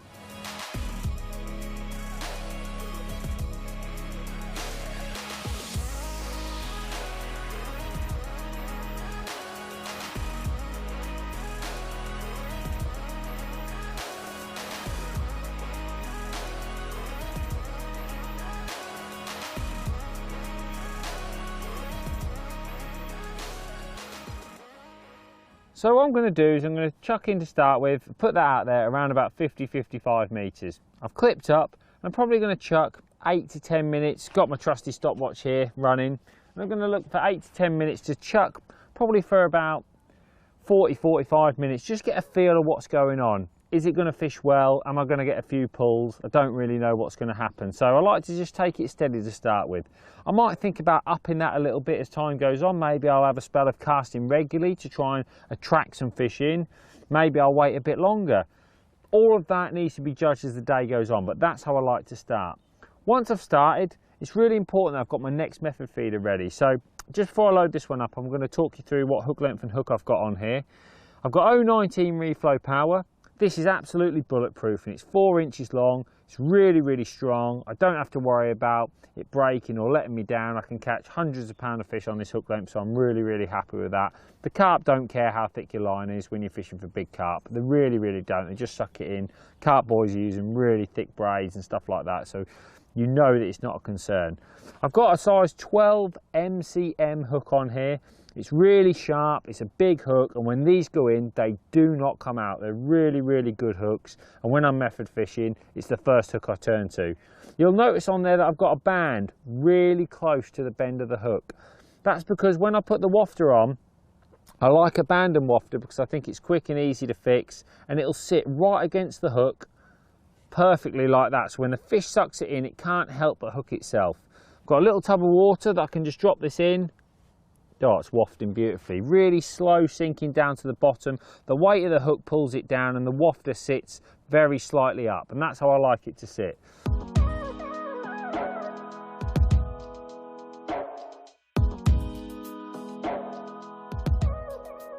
So I'm just going to talk you through how I load the feeder. I'm going to use a mould. I like a mould because it's really consistent. You get the same amount of bait and nice pressure evenly across the bait every time. So you're getting a consistent feel for what you're putting in the peg. So just pour some in the bottom there, not loads, just enough to cover the bait on impact if anything is going to get knocked off at all. And I just lay the bait in the middle of the big opening at the bottom, because then I know it's going to be sat in this opening here on the feeder.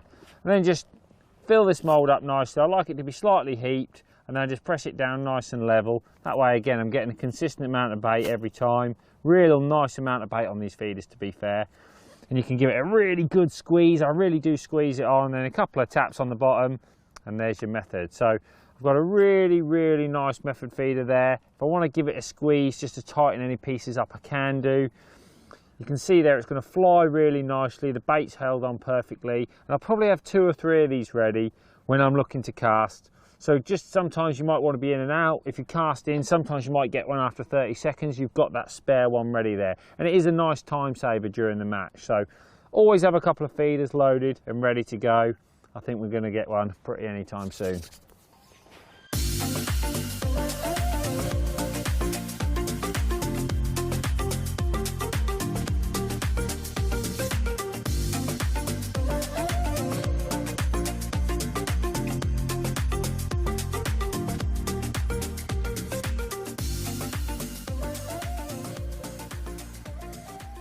Well, we've just had to make a little change actually.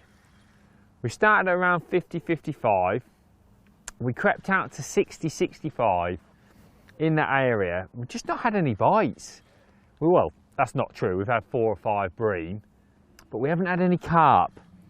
And we were just chatting there, and I've seen a few fish topping a bit further, around about 75-80 metres. So this is the first cast there, and that wasn't even in the water long. 3 minutes on the stopwatch.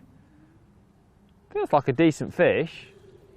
So on the 80 grammer, brilliant action on this rod. Now we're talking about some big fish in here. I'm just going to keep it low. I was just trying to keep the fish moving if I can. Don't want them getting up a head of steam against me. So if you can just keep it low. We've got him coming now. Just try and keep it low all the time, and it's got the fish. It's got the fish here. It's a nice one. Nice fish to start with. Here he comes, look. Oh yes. Here's the first basting fish of the day. Gonna need a proper lean over because he is a proper brute. Just let a little bit of line off. You can see there I've got the, if I can dig it out from underneath him, just come out in the net there. Nice yellow wafter. Lovely. It's definitely what he wanted today. He's hooked perfectly there. Let's try and get that out from the net. I mean, that hook was just never, ever coming out. That's unbelievable. They take some real, you know that they're the right hook because they take so long to get out. You have to really get the angle right. There we go. Perfect. You know, in matches here, when you're fishing matches here, you might be looking for 8 to 10 fish at times to weigh 60, 70, 80, 90, 100, 120 pounds. You're not looking at loads of fish. Let's see if we can just hold him up for you, because he is a real big fish. Look at that. That is an absolute cracker. Untangle him. Don't flip, mate. Look at that. What an absolutely beautiful fish to start this session with. Hopefully there's a few more where they come from. And if they're all like him, we're in for a great day. So let's pop him in the net. See if we can catch another one.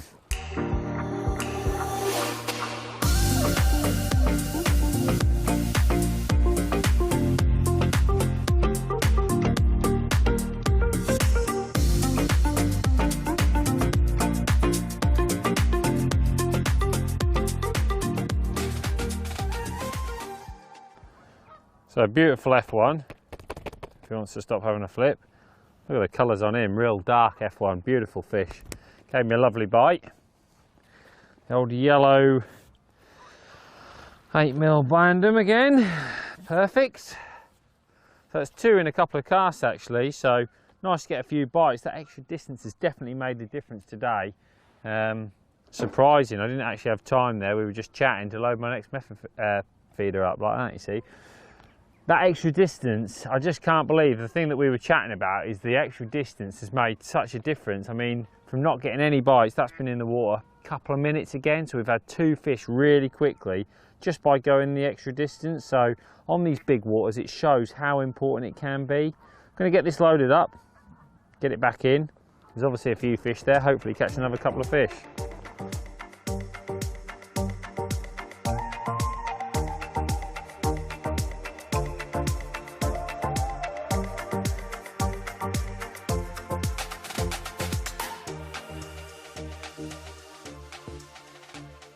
Well, this has been pretty amazing really today. We started off at about, I reckon about 50-55 metres, something like that. And we caught 2 bream and we had 3 or 4 more casts and just nothing. And then we changed and we went to 60-65, again, couple of bream, nothing.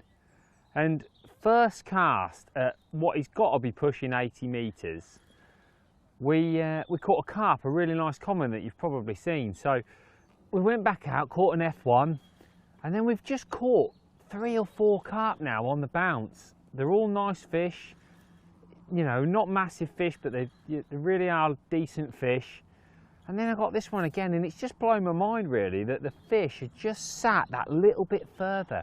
I think they just sat that bit further here where people are, you know, there's a lot of people on the lake today, there's a lot of people casting out, and they've just found a little bit of safety, that little bit of extra distance, and it just made a huge difference having the right tackle, and I've been able to take these fish on no problem at all today. I mean, I think possibly the fact that there's no wind has meant they've backed off there, but just having everything bang right, being able to reach them. We literally just had these last 5 or 6 carp, nearly every one probably under 5 minutes each one, so it's really turning into a special day, to be honest. Look at these fish, these are just cracking fish. Look at that for a common, what a beautiful fish. He's going to need me to get hold of the net again. Oh, always try and get hold of the net if you can. I've seen a lot of people break landing net handles, even though they're very strong and designed to take it. When you're talking about great big fish like that, look at that right in the, God, these, I mentioned this earlier, these hooks are so difficult to get out, and then it gives you so much confidence when you're playing fishing. You see the elastic there was out. You know, we're talking about a really nice common carp, and those last 5 fish probably put me up to 40 pound already, you know, in a not even a 40-minute spell, I would say. I mean, they are cracking fish, they are cracking fish by anybody's standard. Look at him, he's an absolute beauty. What a beautiful fish. Right, true matchman mode. I'm going to go and catch another one.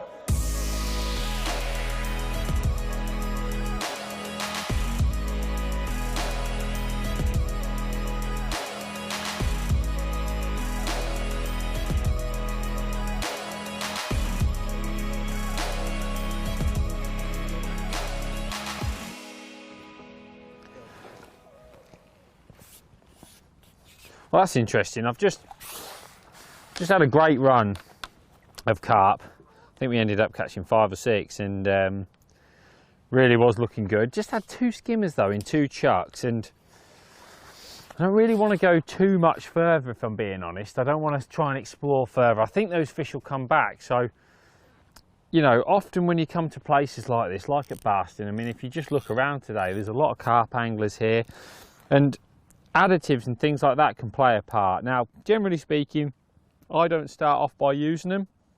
I like to just play how I am and then take it from there, but there's so many things that can make a difference, and they're so used to it here that I do like to try.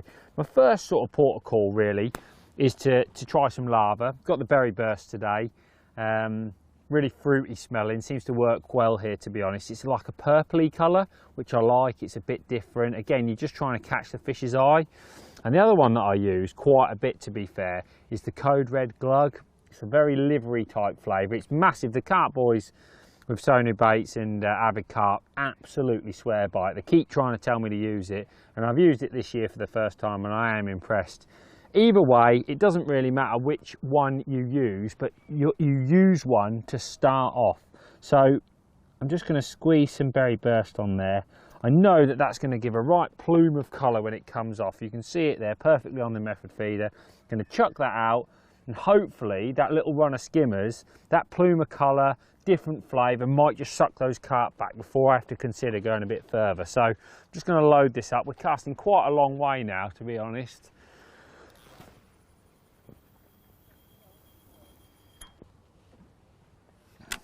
Looks good, to be honest. Looks good. So we can just, I like to try and cast nice and high when I'm fishing with a method. I know that sounds a bit strange, but by giving it a nice bit of height, it hits the clip, I can almost put it into the water and it gets me 2 or 3 turns on the reel with the slack line, which I really like, because when I hook a carp, I feel I've got that extra cushion when the fish is running. I don't like to cast flat and hard in open water, hit the clip and put the rod down, because if I do that and it's right on the clip and I get that 20 pounder or any sort of big fish that there is there, you can often find that it'll just be right on the clip straight away. Whereas I know here I've probably got 2 or 3 meters now just to cushion that, so that's quite interesting as well. You can put those flavours on once you've loaded your method. I'll just load this one that we just got. So it'll be interesting to see. I should have really started the stopwatch there. I'm too busy yakking to you guys, so probably about a minute or so in. But I always like to keep a track of it. Because there's been some fish to catch, I'm finding that casting in quite regularly has worked as well. They definitely do seem to be coming to some bait. I'm really liking this few hard pellets in there as well. And these distance method feeders, because you are fishing a long distance, and obviously the whole process does take a little bit longer, they're holding a nice amount of bait on there, and I really do fancy it for a few more fish. I'm getting quite excited now. I'm in match mode, as you can tell, because I like it when we start getting some bites and you can start working really hard. So there we go, look, again, just loaded up nicely, pop that in the bait, that's ready to go any minute now. And I'll probably give this 3 or 4 minutes. If I don't get a bite, I'll wind it in again, chuck out again, try and be a bit proactive. That Berry Burst will put some cloud in the water as well. You can see it's gone a little bit overcast, there's a little bit of wind there on the water where I'm fishing. Really, really nice.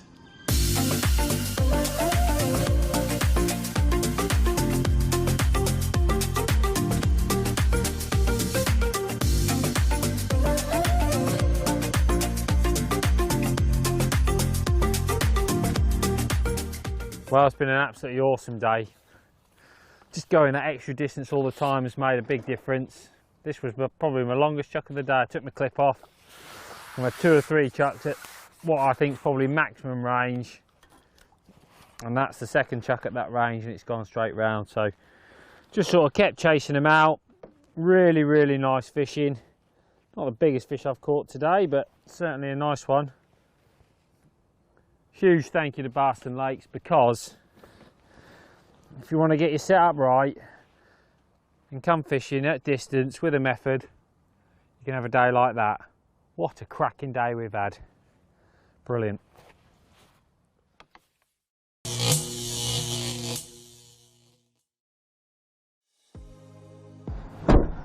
Well, thanks for watching the Masterclass DVD from Preston Innovations. I'm sure you've picked up some great tips on not just commercials but natural waters on feeder fishing, and thanks for watching.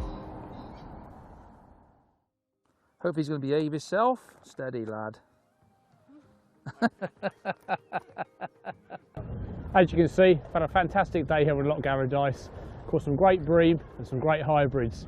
Kept things really simple, and I forgot what I was going to say.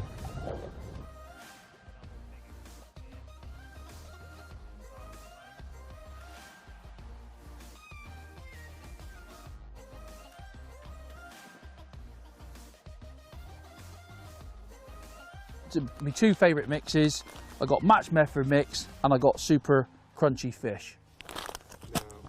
I'm using a size 10 and I've hooked my foot. Really, really simple choice of hook baits there to go with the pellet combination. I was a little puppet.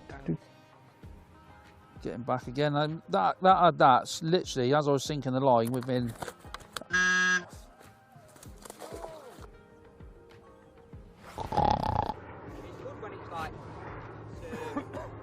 Where is my brew?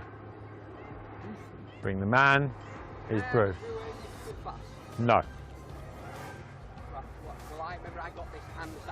There you go, look, kicking. Lost me out. That's how windy it is. Can't script that nowadays, boys. Trains? It's a plane here, psycho. What do you think it is? A blackbird?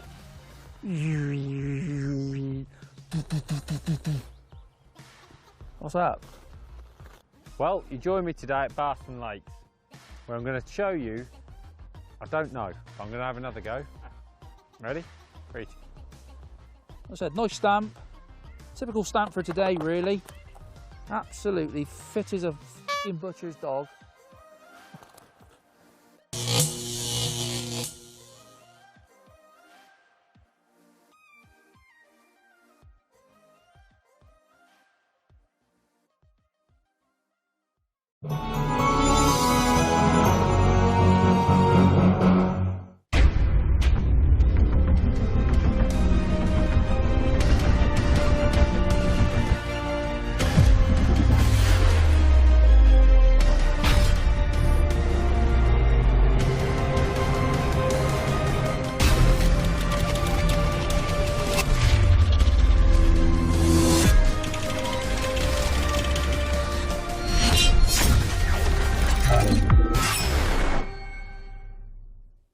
观众朋友们，大家好，欢迎大家收看《我爱发明》，我是主持人丁希。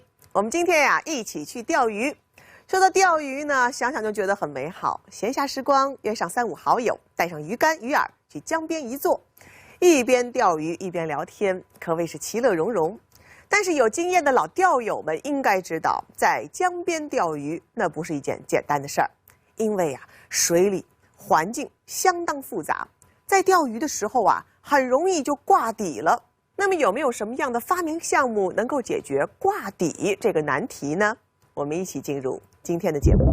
钓鱼是一项人们喜闻乐见的休闲活动，有益身心。哈尔滨市依兰县的地理环境造就了一个钓鱼天堂，这里四水交汇，牡丹江、松花江、沃肯河、巴兰河汇聚于此，这里的人们也就尤其钟爱钓鱼。每到休息时间，河边湖畔就会聚集很多钓鱼爱好者，但是错综复杂的河床环境也给钓友们带来了不小的困扰。记者在一次出访中就遇到了这样的问题。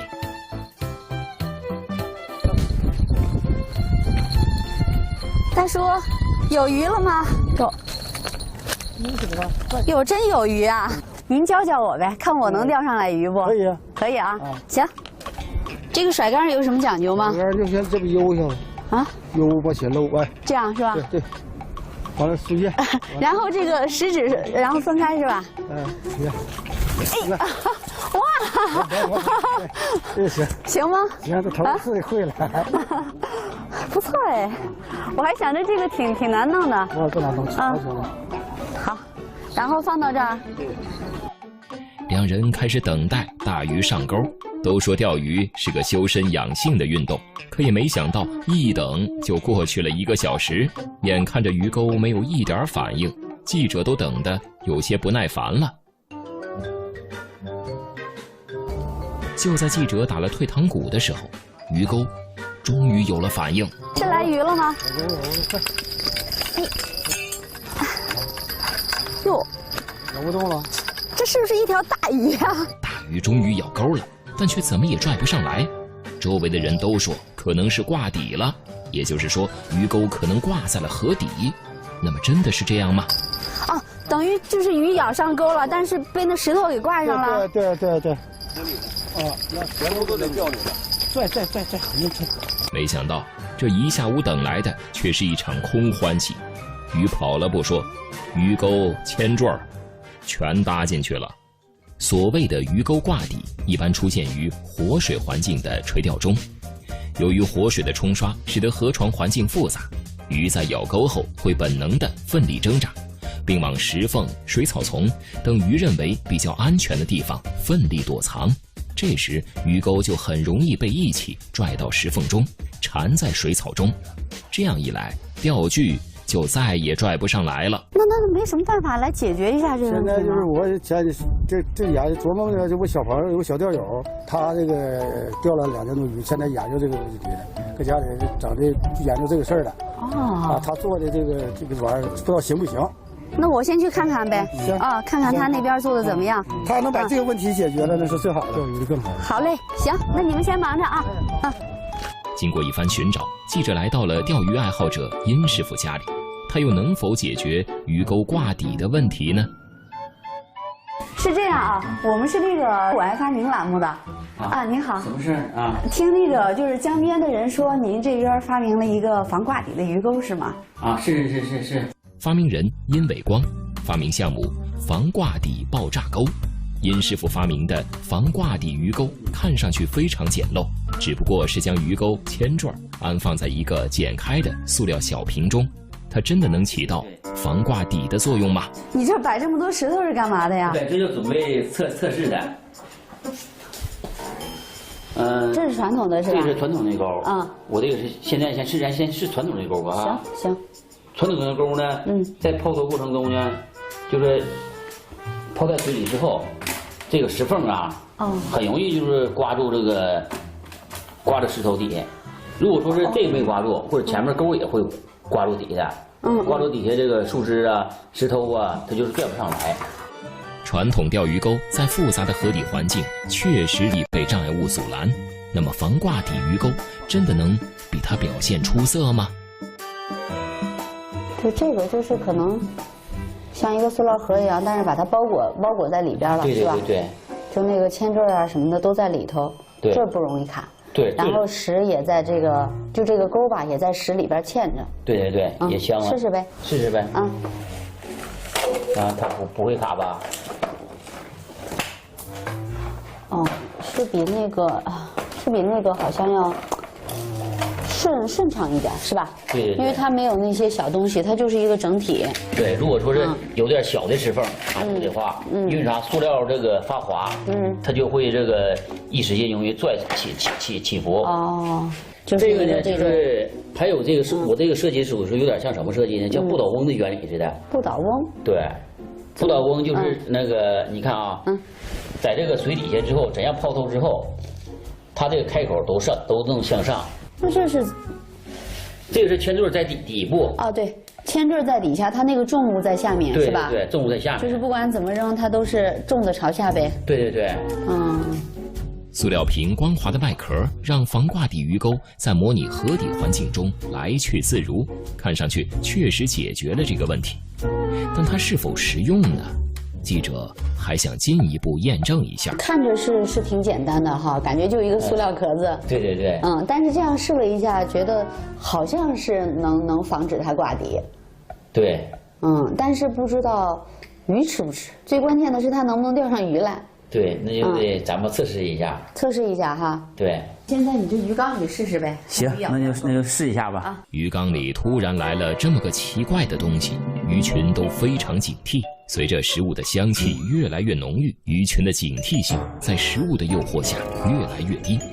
一条锦鲤开始围绕着鱼钩来回游弋，在尝试了几次之后，它突然咬住了鱼钩。我们看到，在雾化了的鱼饵中心是挂着发酵过的玉米粒儿，这条鲤鱼就是吃了含着鱼钩的玉米粒儿而被死死勾住。看来防挂装置没有影响到鱼儿们的进食，效果还不错。可记者对这鱼钩还是有些疑问。但是呢，这毕竟咱们这是一个实验的环境，也不知道它到江里怎么样。那就咱们上江里试一试。说走就走，殷师傅拿上新式鱼钩，整理好钓鱼的装备，驱车来到了河边。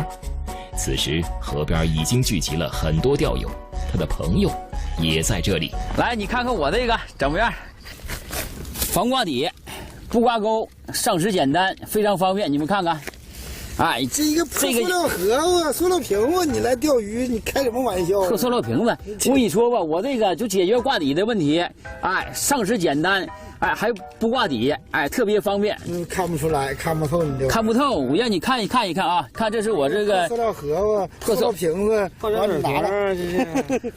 钓友们对殷师傅的鱼钩仍然没有信心，他们打算通过一场比赛来验证新式鱼钩的效果。每人准备2根鱼竿，谁钓上来的鱼最多，谁就获得胜利。钓友们说，这里时常发生挂钩，给他们造成了很大的损失，正是需要殷师傅大显身手的时候。虽然也曾在这里遭遇过多次挂底的情况，葛师傅还是对自己信心十足。他认为这场比赛他一定能战胜殷师傅。漫长的等待之后，钓竿传来了声响，是谁率先钓到大鱼了呢？呀，这是谁的呀？是你的，是我的？你看看去。哎呀，看看，哎，啊，是我的，我的，哎，这是您的啊，这是我的，你的？对。哎呦，也小了。哎。殷师傅终于有所收获，这条鱼看起来个头还不小。这一次，殷师傅不但钓到了鱼，而且这鱼个头不小。他一扫之前的阴霾，又重新找回了自信。正在他还沉浸在钓到鱼的快乐中时，他的另一根钓竿也发出信号。难道这是要好事成双吗？但情况有些不对劲儿，无论殷师傅怎样努力拉拽，鱼钩就是提不起来，而且鱼也不见踪影。哎，又没拽上来呀，又不行。众人不由得怀疑起来，不会连这防挂底鱼钩也挂底了吧？还是不行啊！无论如何费力，也拉不起鱼钩。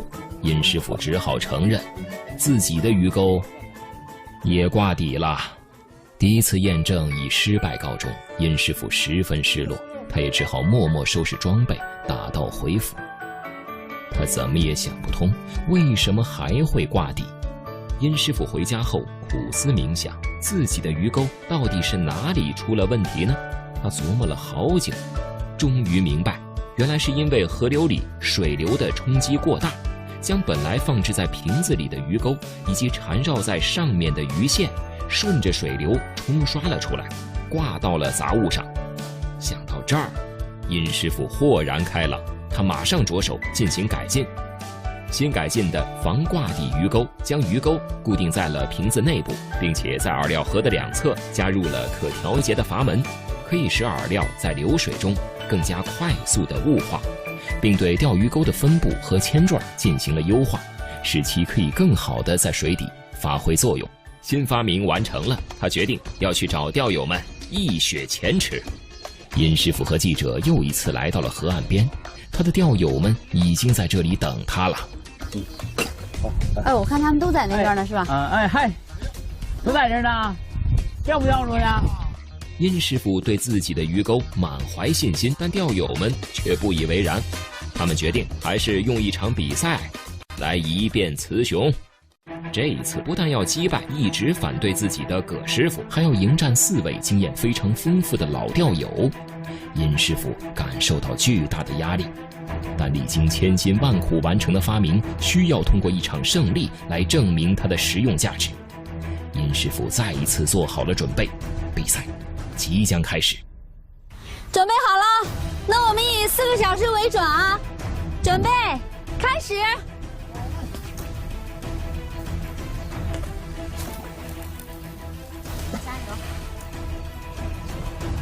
几位钓鱼爱好者都将鱼钩投入了水中，每人3根鱼竿，钓到最多鱼的人就获得胜利。然而对于殷师傅来说，在场的其他4人都是对手，4位老钓友也是严阵以待。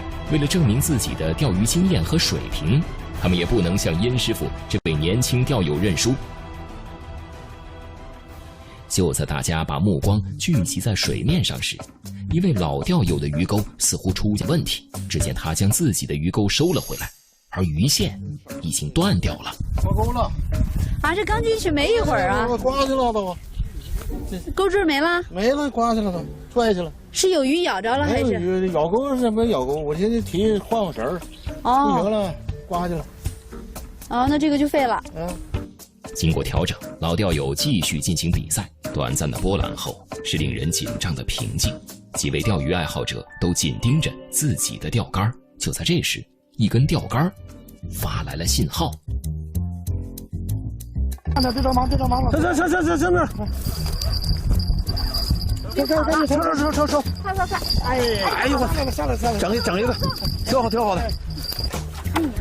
不小啊，行，我第一。殷师傅听到了另一边的骚动，但他还来不及反应，自己的鱼竿也传来了反应。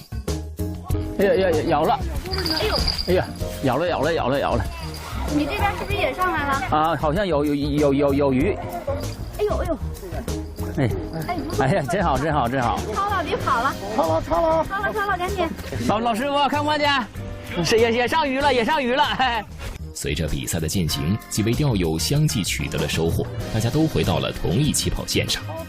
虽然殷师傅拥有先进的新发明，但老钓友们丰富的经验也让他们不落下风。双方继续焦灼的等待。不一会儿，鱼咬钩的信号又来了，看来下一个打破僵局的人出现了。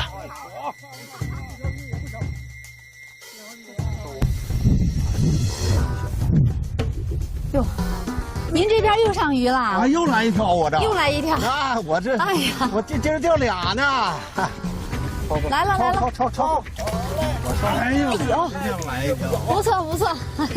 看到他人取得领先，殷师傅有些着急，但是他并没有等待多久，自己的鱼竿突然开始剧烈晃动起来。看样子，这次咬钩的是一条大鱼。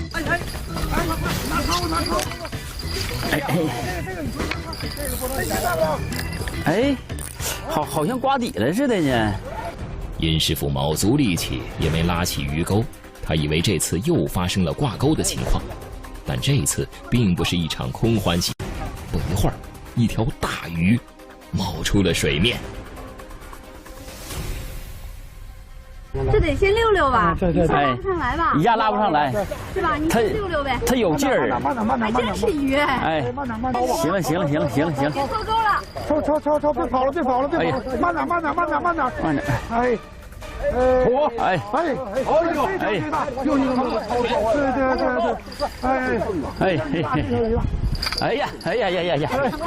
哇，这条鱼大呀！哎呀，这条鱼这行了，这回你这玩意儿挺好使啊。这回可行了。我买吧，你让你。哎呀，这条鱼真大呀！哎呀，亲一下，这宝贝儿好像上来了。哎，真好啊！哎。殷师傅大鱼上钩，喜上眉梢，比赛也继续进行。然而时间匆匆流逝，几位钓鱼爱好者再也没有新的斩获。咱们那个时间到了，4个小时结束了，把自己钓的鱼都拿过来吧。啊，对，把自己钓的桶都拿过来。这是我的。哎呀，我看都拿过来了是吧？咱今天收获不少呢。这个第一条钓的。总共钓了几条呀？总共钓了几条？一共是钓6条。钓一条。6条鱼。我这。您是钓了2条。我钓2条。你钓了1条。我钓1条。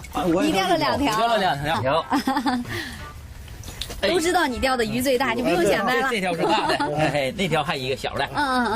不错。这位老师傅呢？我也钓咬钩了，鱼也咬钩，可是刮底钩下去坠没下去。哦，就是咬了，也算咬钩了，就是没上来。哎，对，晃了也响了，这就高兴。啊，娱乐嘛，休闲。对，不错。您呢？您这边也是？我是1尾。1尾。哦，也不小呢，是吧？还行。哎呦，咱今天收获真多哎！你冠军，我亚军呢，我第2。你是亚军，我亚军吗？那今天的冠军就是殷师傅。这回我钓了大鱼了吧？这回我是冠军了吧？殷师傅发明的新型防挂底钓鱼钩，可以有效防止鱼钩挂在水底的乱石和杂物上，有效减少了挂底现象的产生，降低了鱼钩被迫丢弃的风险。在经历了改进之后，更加节省鱼食，鱼食的雾化效果更好，钓鱼效率大大提高。对于钓鱼爱好者来说，是一个方便实用的好发明。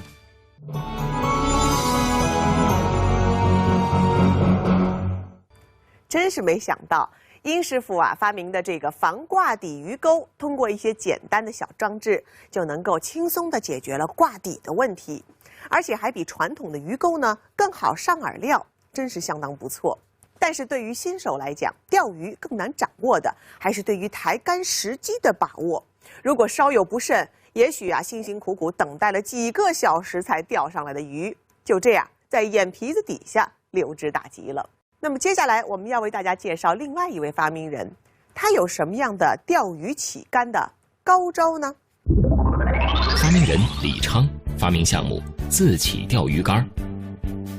李昌是一名钓鱼发烧友，不过随着年龄的增大，渐渐的那套眼不离漂手不离竿的钓鱼方法让他开始觉得吃力了。但是就好这口的老李可不想因此放弃钓鱼，他想着能不能制作一个辅助工具帮助自己钓鱼呢？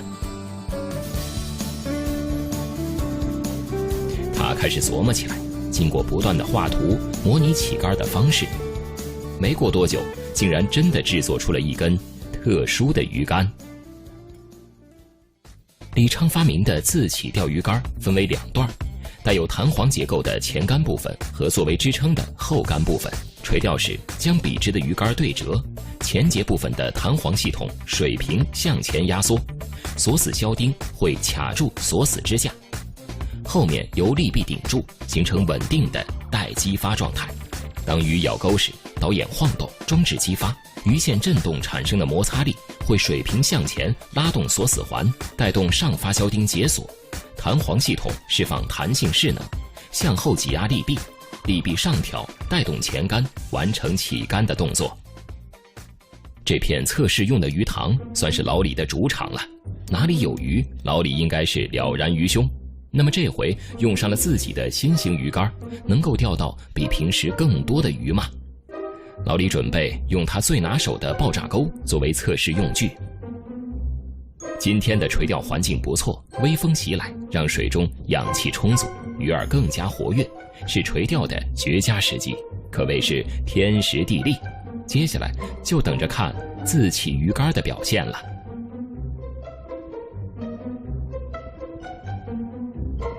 然而时间1分1秒的过去，李昌的鱼竿却迟迟没有动静。第一竿饵料已经没有了，不知道是融化在水里，还是偷偷被鱼群给吃了。自起鱼竿并没有激发，没来个开门红，确实有些遗憾。老李准备再抛一竿，看看效果。将近2个小时过去了，对面的垂钓者可是不停地上鱼，而老李这边依然是颗粒无收，急得他都有些坐不住了，不停地装饵料、抛竿。可是这自起鱼竿就像是个静止的金属疙瘩，竟然没有一次激发。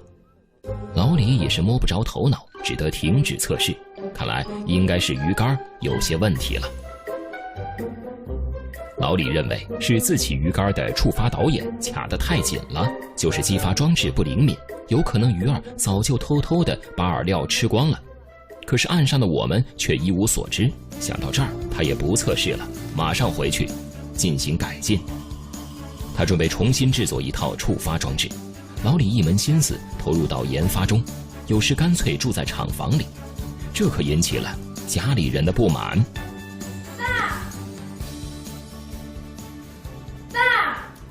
哎，姑娘来了。哎呦，你回去吧。你说你又不懂机械，又不懂电子的，你在这转你做不成的。很紧了，很紧了，现在已经问题不大了，很紧了。你别说，咱回家吧啊！哎呀，这姑娘还有点问题没解决，你等我给这个问题可……你再做，咱家也没钱投入了，你不能这样子，你要为家里边考虑。哎呀，真是没办法，够难了，天乱。哎，也难怪老李的女儿如此反对。原来，自从老李开始搞这个鱼竿，就两耳不闻窗外事，这就让原本幸福的家庭产生了隔阂。而且，本来身患糖尿病的自己，就花费了家里大部分积蓄，这鱼竿改来改去也是花钱如流水，家里早就入不敷出了。可是事已至此，老李可不想就这么放弃，他决定再挺一挺。很多事情都是两难选择，顾忌的太多，有时间往往什么都说不好。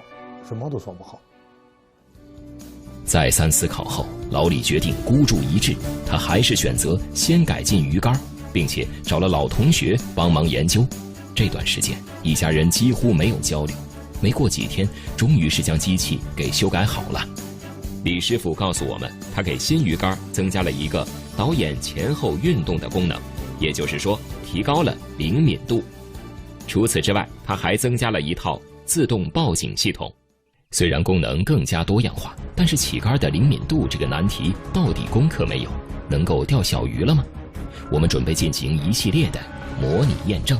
老李准备了重量各为50克的挂坠，模拟一定重量的小鱼，看一看鱼竿能否自动激发。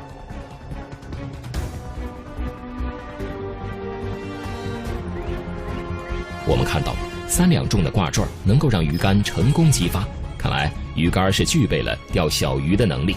可是挂坠毕竟不比活泼的鱼儿，这样一种装置遇到了真正的小鱼，表现又会如何呢？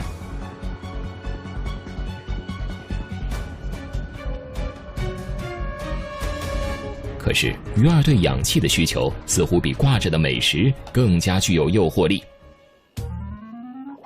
通了氧气后，鱼群明显开始活泼起来。可是似乎大伙儿对这个漂浮的诱惑依然不感兴趣。过了好一会儿，也许是有的鱼儿游饿了，终于有一条上钩了。鱼钩已经挂到鱼嘴上，但是聪明的鱼儿仿佛知道了危险，并没有做拉扯的动作。这一次自起鱼竿能否成功呢？吃上了，已经吃上了，再吃上了。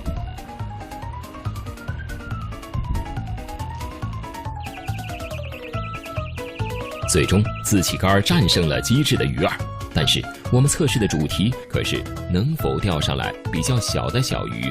为此，老李准备把大鱼都捞出来，让缸里只留下小鱼，来看一看这套新型装置能否真的有效果。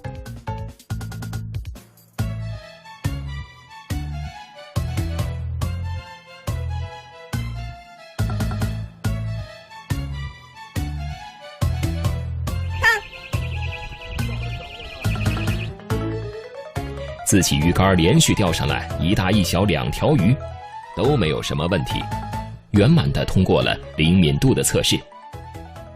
看到自己的鱼竿有了效果，李师傅马上来到一处钓有众多的鱼塘，他还特意多叫了一些人，约了一场比赛，也顺便让自己的鱼竿在众多爱好者面前露上2手。我腿手有点不太方便。我请了一个人帮我准备替我哥操作。很快2队人马已经到位，老李和自己的2弟将控制5根自起鱼竿对抗5名传统手竿队员，来一场限时1小时的速钓比赛。传统队这边都是经常在这鱼塘垂钓的老手了，很快各自选好了钓位，进入了状态。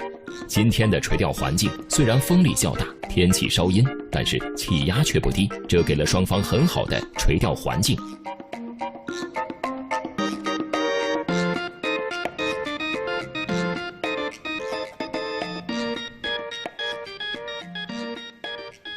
双方各自就位，比赛一触即发，究竟哪方会先下一城呢？传统队不愧是多年的钓鱼老手了，比赛刚开始没一会儿，就已经钓上来1条鱼。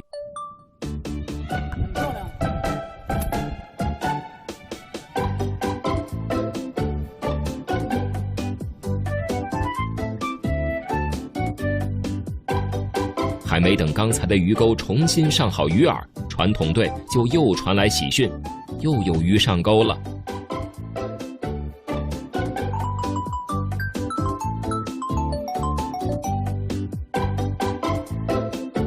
鱼儿仿佛不请自来，都纷纷前来支持传统队。这比赛刚开始，传统队就已经遥遥领先了。传统队不停地上鱼，大家伙仿佛忘却了比赛，充分享受着垂钓的乐趣。那么，老李的发明队那边进展如何了呢？老李这边不鸣则已，一鸣惊人，竟然钓上来一条3、4斤重的大鱼，一下就把劣势扳了回来。钓上来个大家伙，兄弟2人虽然高兴，但也不敢就此放松下来，赶紧安放装置，继续比赛。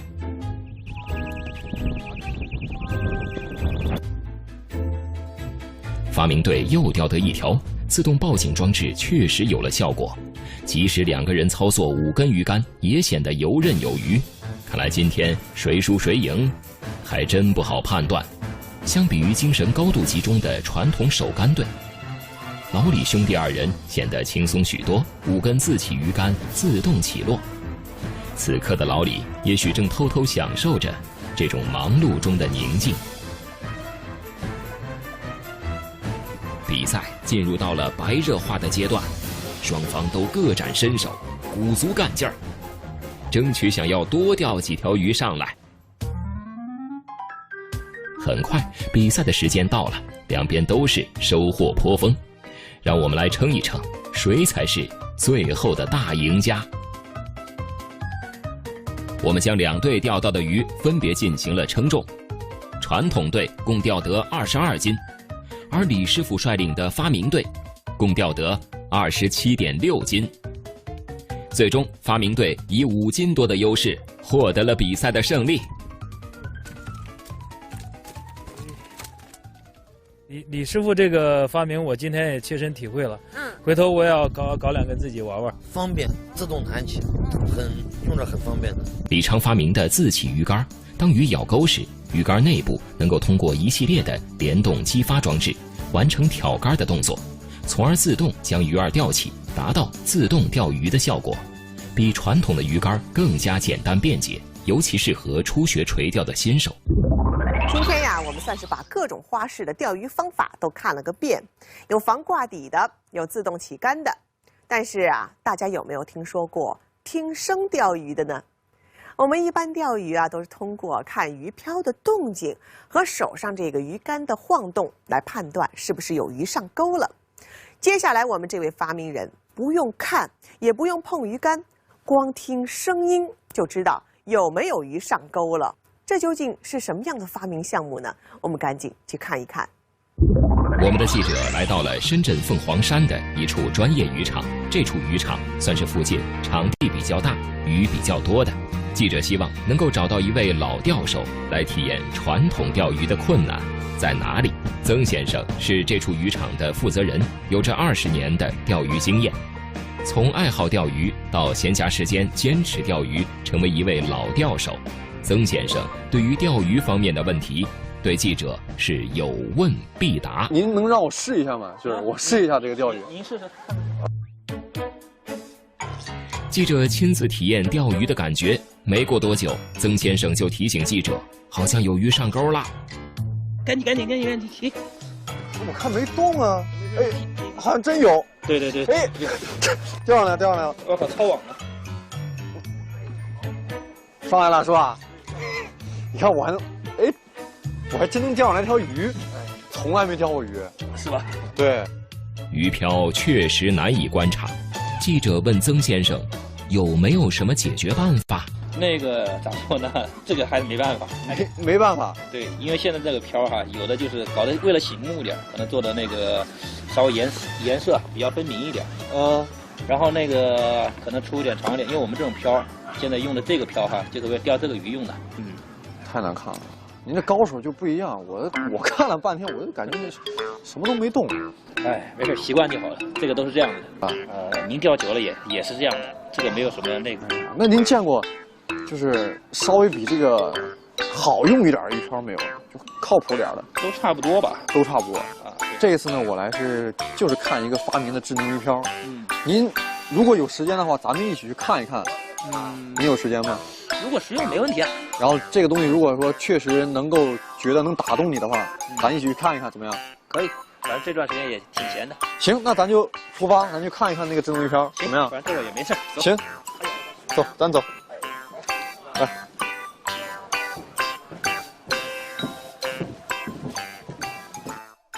发明人黄辉发明项目智能鱼漂。发明人黄辉10年前来到深圳自主创业，闲暇时间会跟朋友一起去钓鱼。虽然在深圳打拼，黄辉小有成就，但是每次朋友一起去钓鱼的时候，就感觉自己有些力不从心，钓鱼总是钓不上来，找不到合适的时机，鱼儿被吃掉了都不知道。于是，一个念头在黄辉的心中产生了：发明一种智能鱼漂，能够减轻钓鱼者眼睛疲劳。这一天，记者带着曾先生找到了黄辉。哎，你好，你好，你好！我是听说啊，是您发明了一个智能鱼漂，是吧？哎，对对对，他是呢深圳一个渔场的负责人。哎，你好，因为我不懂钓鱼，这是曾先生。哎，因为我不懂钓鱼，所以我请他来一起看看您这个智能鱼漂。哦，对，看看这个发明怎么样。好，那我帮您介绍一下。请您说一下您这个智能鱼漂。我这个智能鱼漂，它这里面有内置了那个智能芯片，来告诉它闪烁、变化，然后灯光的变色。那个我从那个翠绿红色闪烁到这个变成红色。黄辉发明的智能鱼漂，在鱼漂的内部设置了传感器，在鱼咬钩时，传感器会将接收到的信息来进行分析，控制鱼漂上部的灯光来红绿闪烁，达到提醒钓鱼者的目的。黄辉发明的鱼漂主要靠灯光变化来提醒，所以就选在了晚上进行测试。黄辉对记者表示，自己的鱼漂肯定没问题，绝对会让曾先生满意。但曾先生却不这么认为。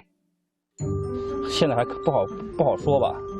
等一会儿师傅钓上鱼来，我们再一起看一看。晚上钓鱼的时候更加难以看清鱼漂，而在夜晚中发出绿色灯光的鱼漂，好像确实比传统鱼漂容易观察一些。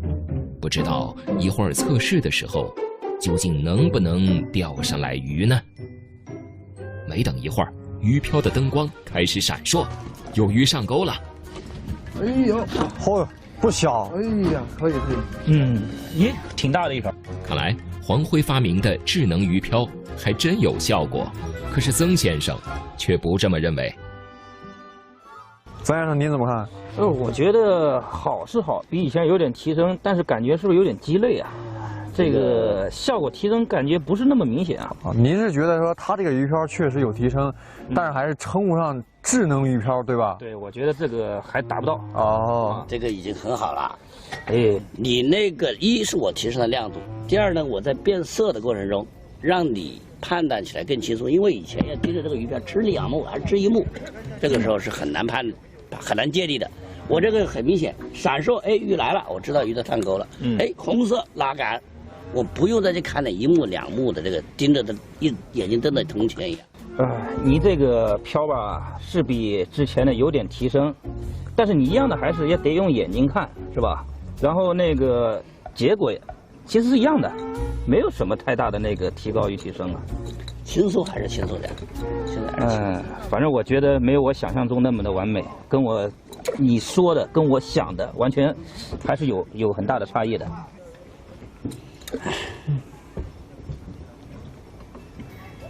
自从上次曾先生提出了意见之后，黄辉苦思冥想，终于想出了一个好点子。之前盯漂靠视觉，但是眼睛会累，那能不能靠听觉来钓鱼呢？说干就干，很快黄辉就发明出了第2代的智能鱼漂。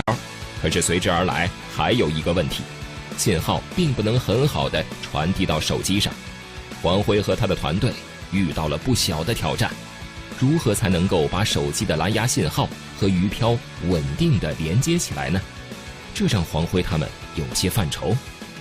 黄辉并不打算放弃，经过不断的测试改进，黄辉给鱼漂增加了新设计的芯片和延长天线来解决问题。记者再一次找到了黄辉，来看一看他改进后的智能鱼漂工作的效果到底怎么样。黄辉改进后的鱼漂，通过将鱼漂的内部置入传感器和信号发射器，通过天线和手机连接，在鱼咬钩的时候智能判断鱼讯。鱼一旦咬钩，鱼漂会通过2种方式，一种是顶部的灯光闪烁报警，另一种是通过顶部天线来连接手机报警，以此达到提醒钓鱼者的设计目的。在经过了自己无数次测试之后，黄辉终于重拾信心，他又去找到了曾先生，打算带着自己的智能鱼漂跟曾先生比试比试。这一次，黄辉喊了自己的朋友和同事，一共5个人来参加比赛，而曾先生这边也找了5位资深老钓友组成高手队来和黄辉他们较量。不知道这一次黄辉能不能战胜高手队呢？很快比赛就开始了，双方都进入了状态。不过高手果然是高手，这次首先有收获的还是曾先生的队伍，而且一开始就是一条大鱼。看这大鱼挣扎的劲头可真是不小，对于这么大一条鱼，这捞网好像有点小了。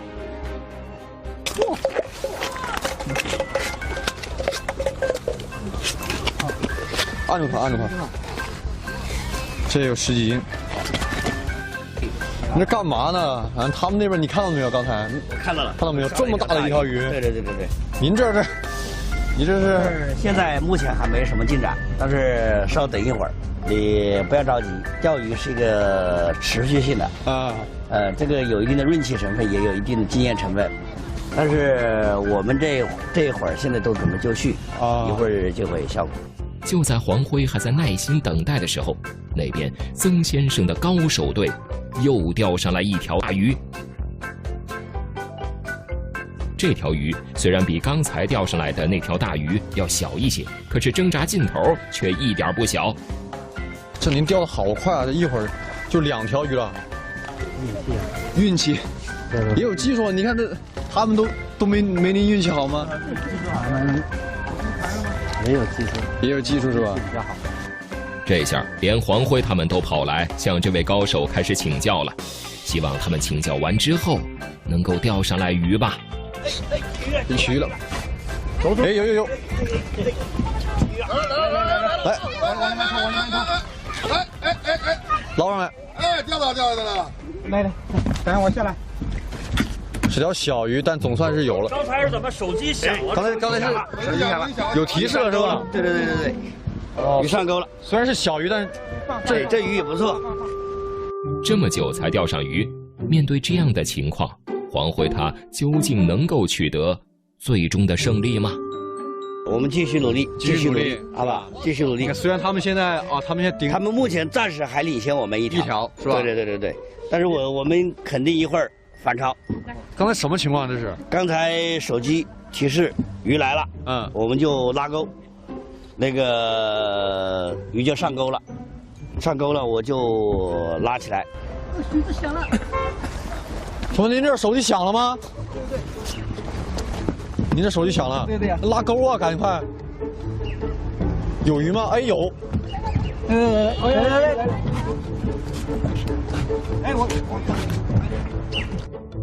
又是一条鱼上钩了。小鱼。哎呦，您这是第一条是吧？对。刚才什么情况？钓半个小时。对呀。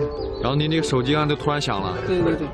哦，它提示就是说鱼咬钩了。对，鱼上钩了。我看您还是拉钩稍微慢了一点哈，但是这个鱼总归是上来了，是吧？对。你手机响了还挺好用是吗？这个东西？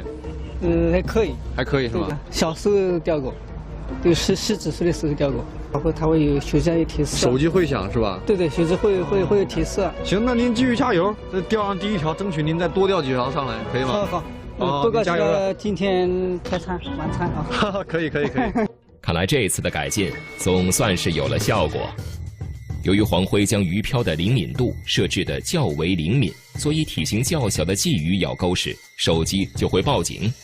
而高手队伍无法判断大鱼还是小鱼，所以钓上的鱼有大有小，并且速度着实很慢。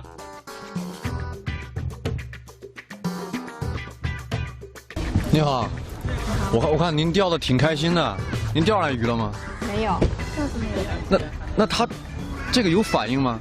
它这个漂？有的，那个就是鱼来的时候，然后它就这里有提示。会有提示。对，然后鱼上钩了，它也会有提示，所以还是挺简单，然后挺容易学的。那这么挺简单，挺容易学，那怎么你还没钓上来鱼呢？你看到它那个提示，你起竿了吗？当时？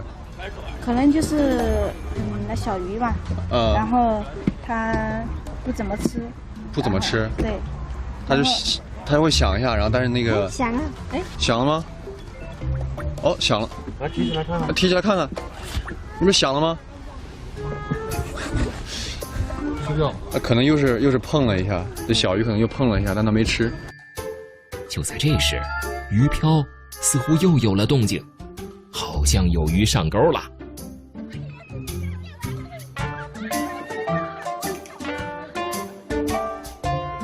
哎呀，这个不用我抄了，放地上。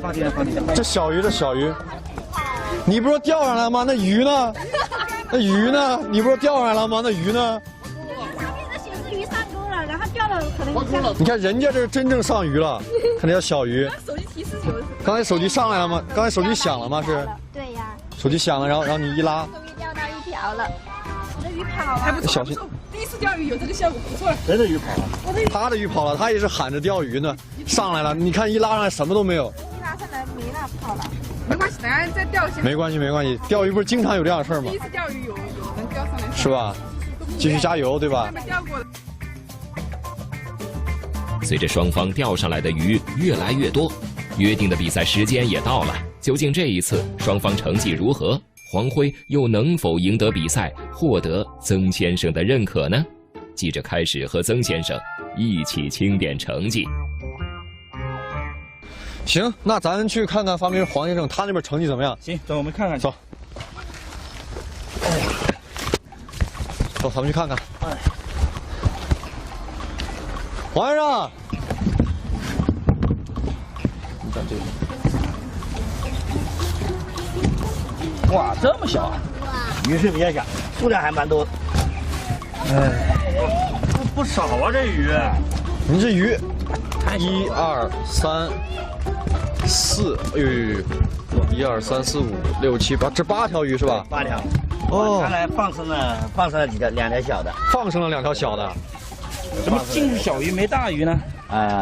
我们这边那个浅水区。浅水区啊。然后我们的饵料呢就是钓鲫鱼的。哦，这样是吧？对。所以我们今天钓到的时候都是鲫鱼。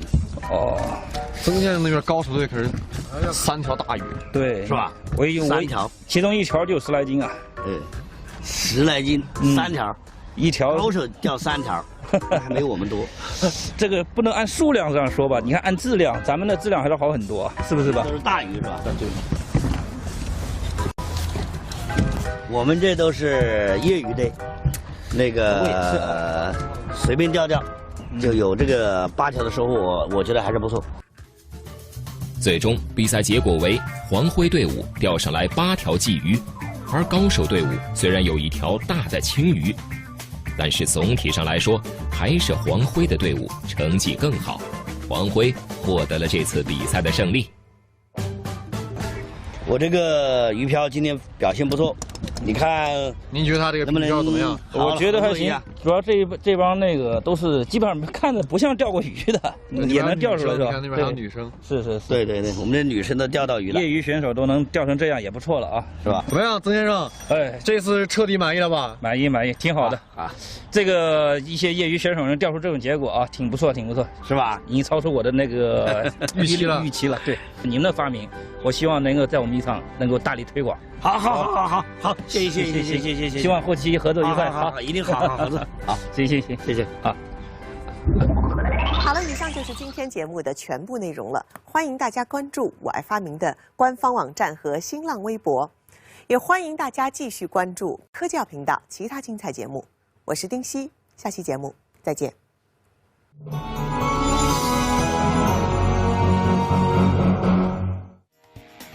钓鱼新手容易脱钩，新型鱼钩前来助阵，一个是9钩合一，一个是弹力双钩，依靠它们，再灵活的鱼饵也插翅难逃。如果还想更轻松省事儿，咱还有一样利器，它能潜伏水底，替你抛竿。敬请收看《我爱发明》垂钓进行时。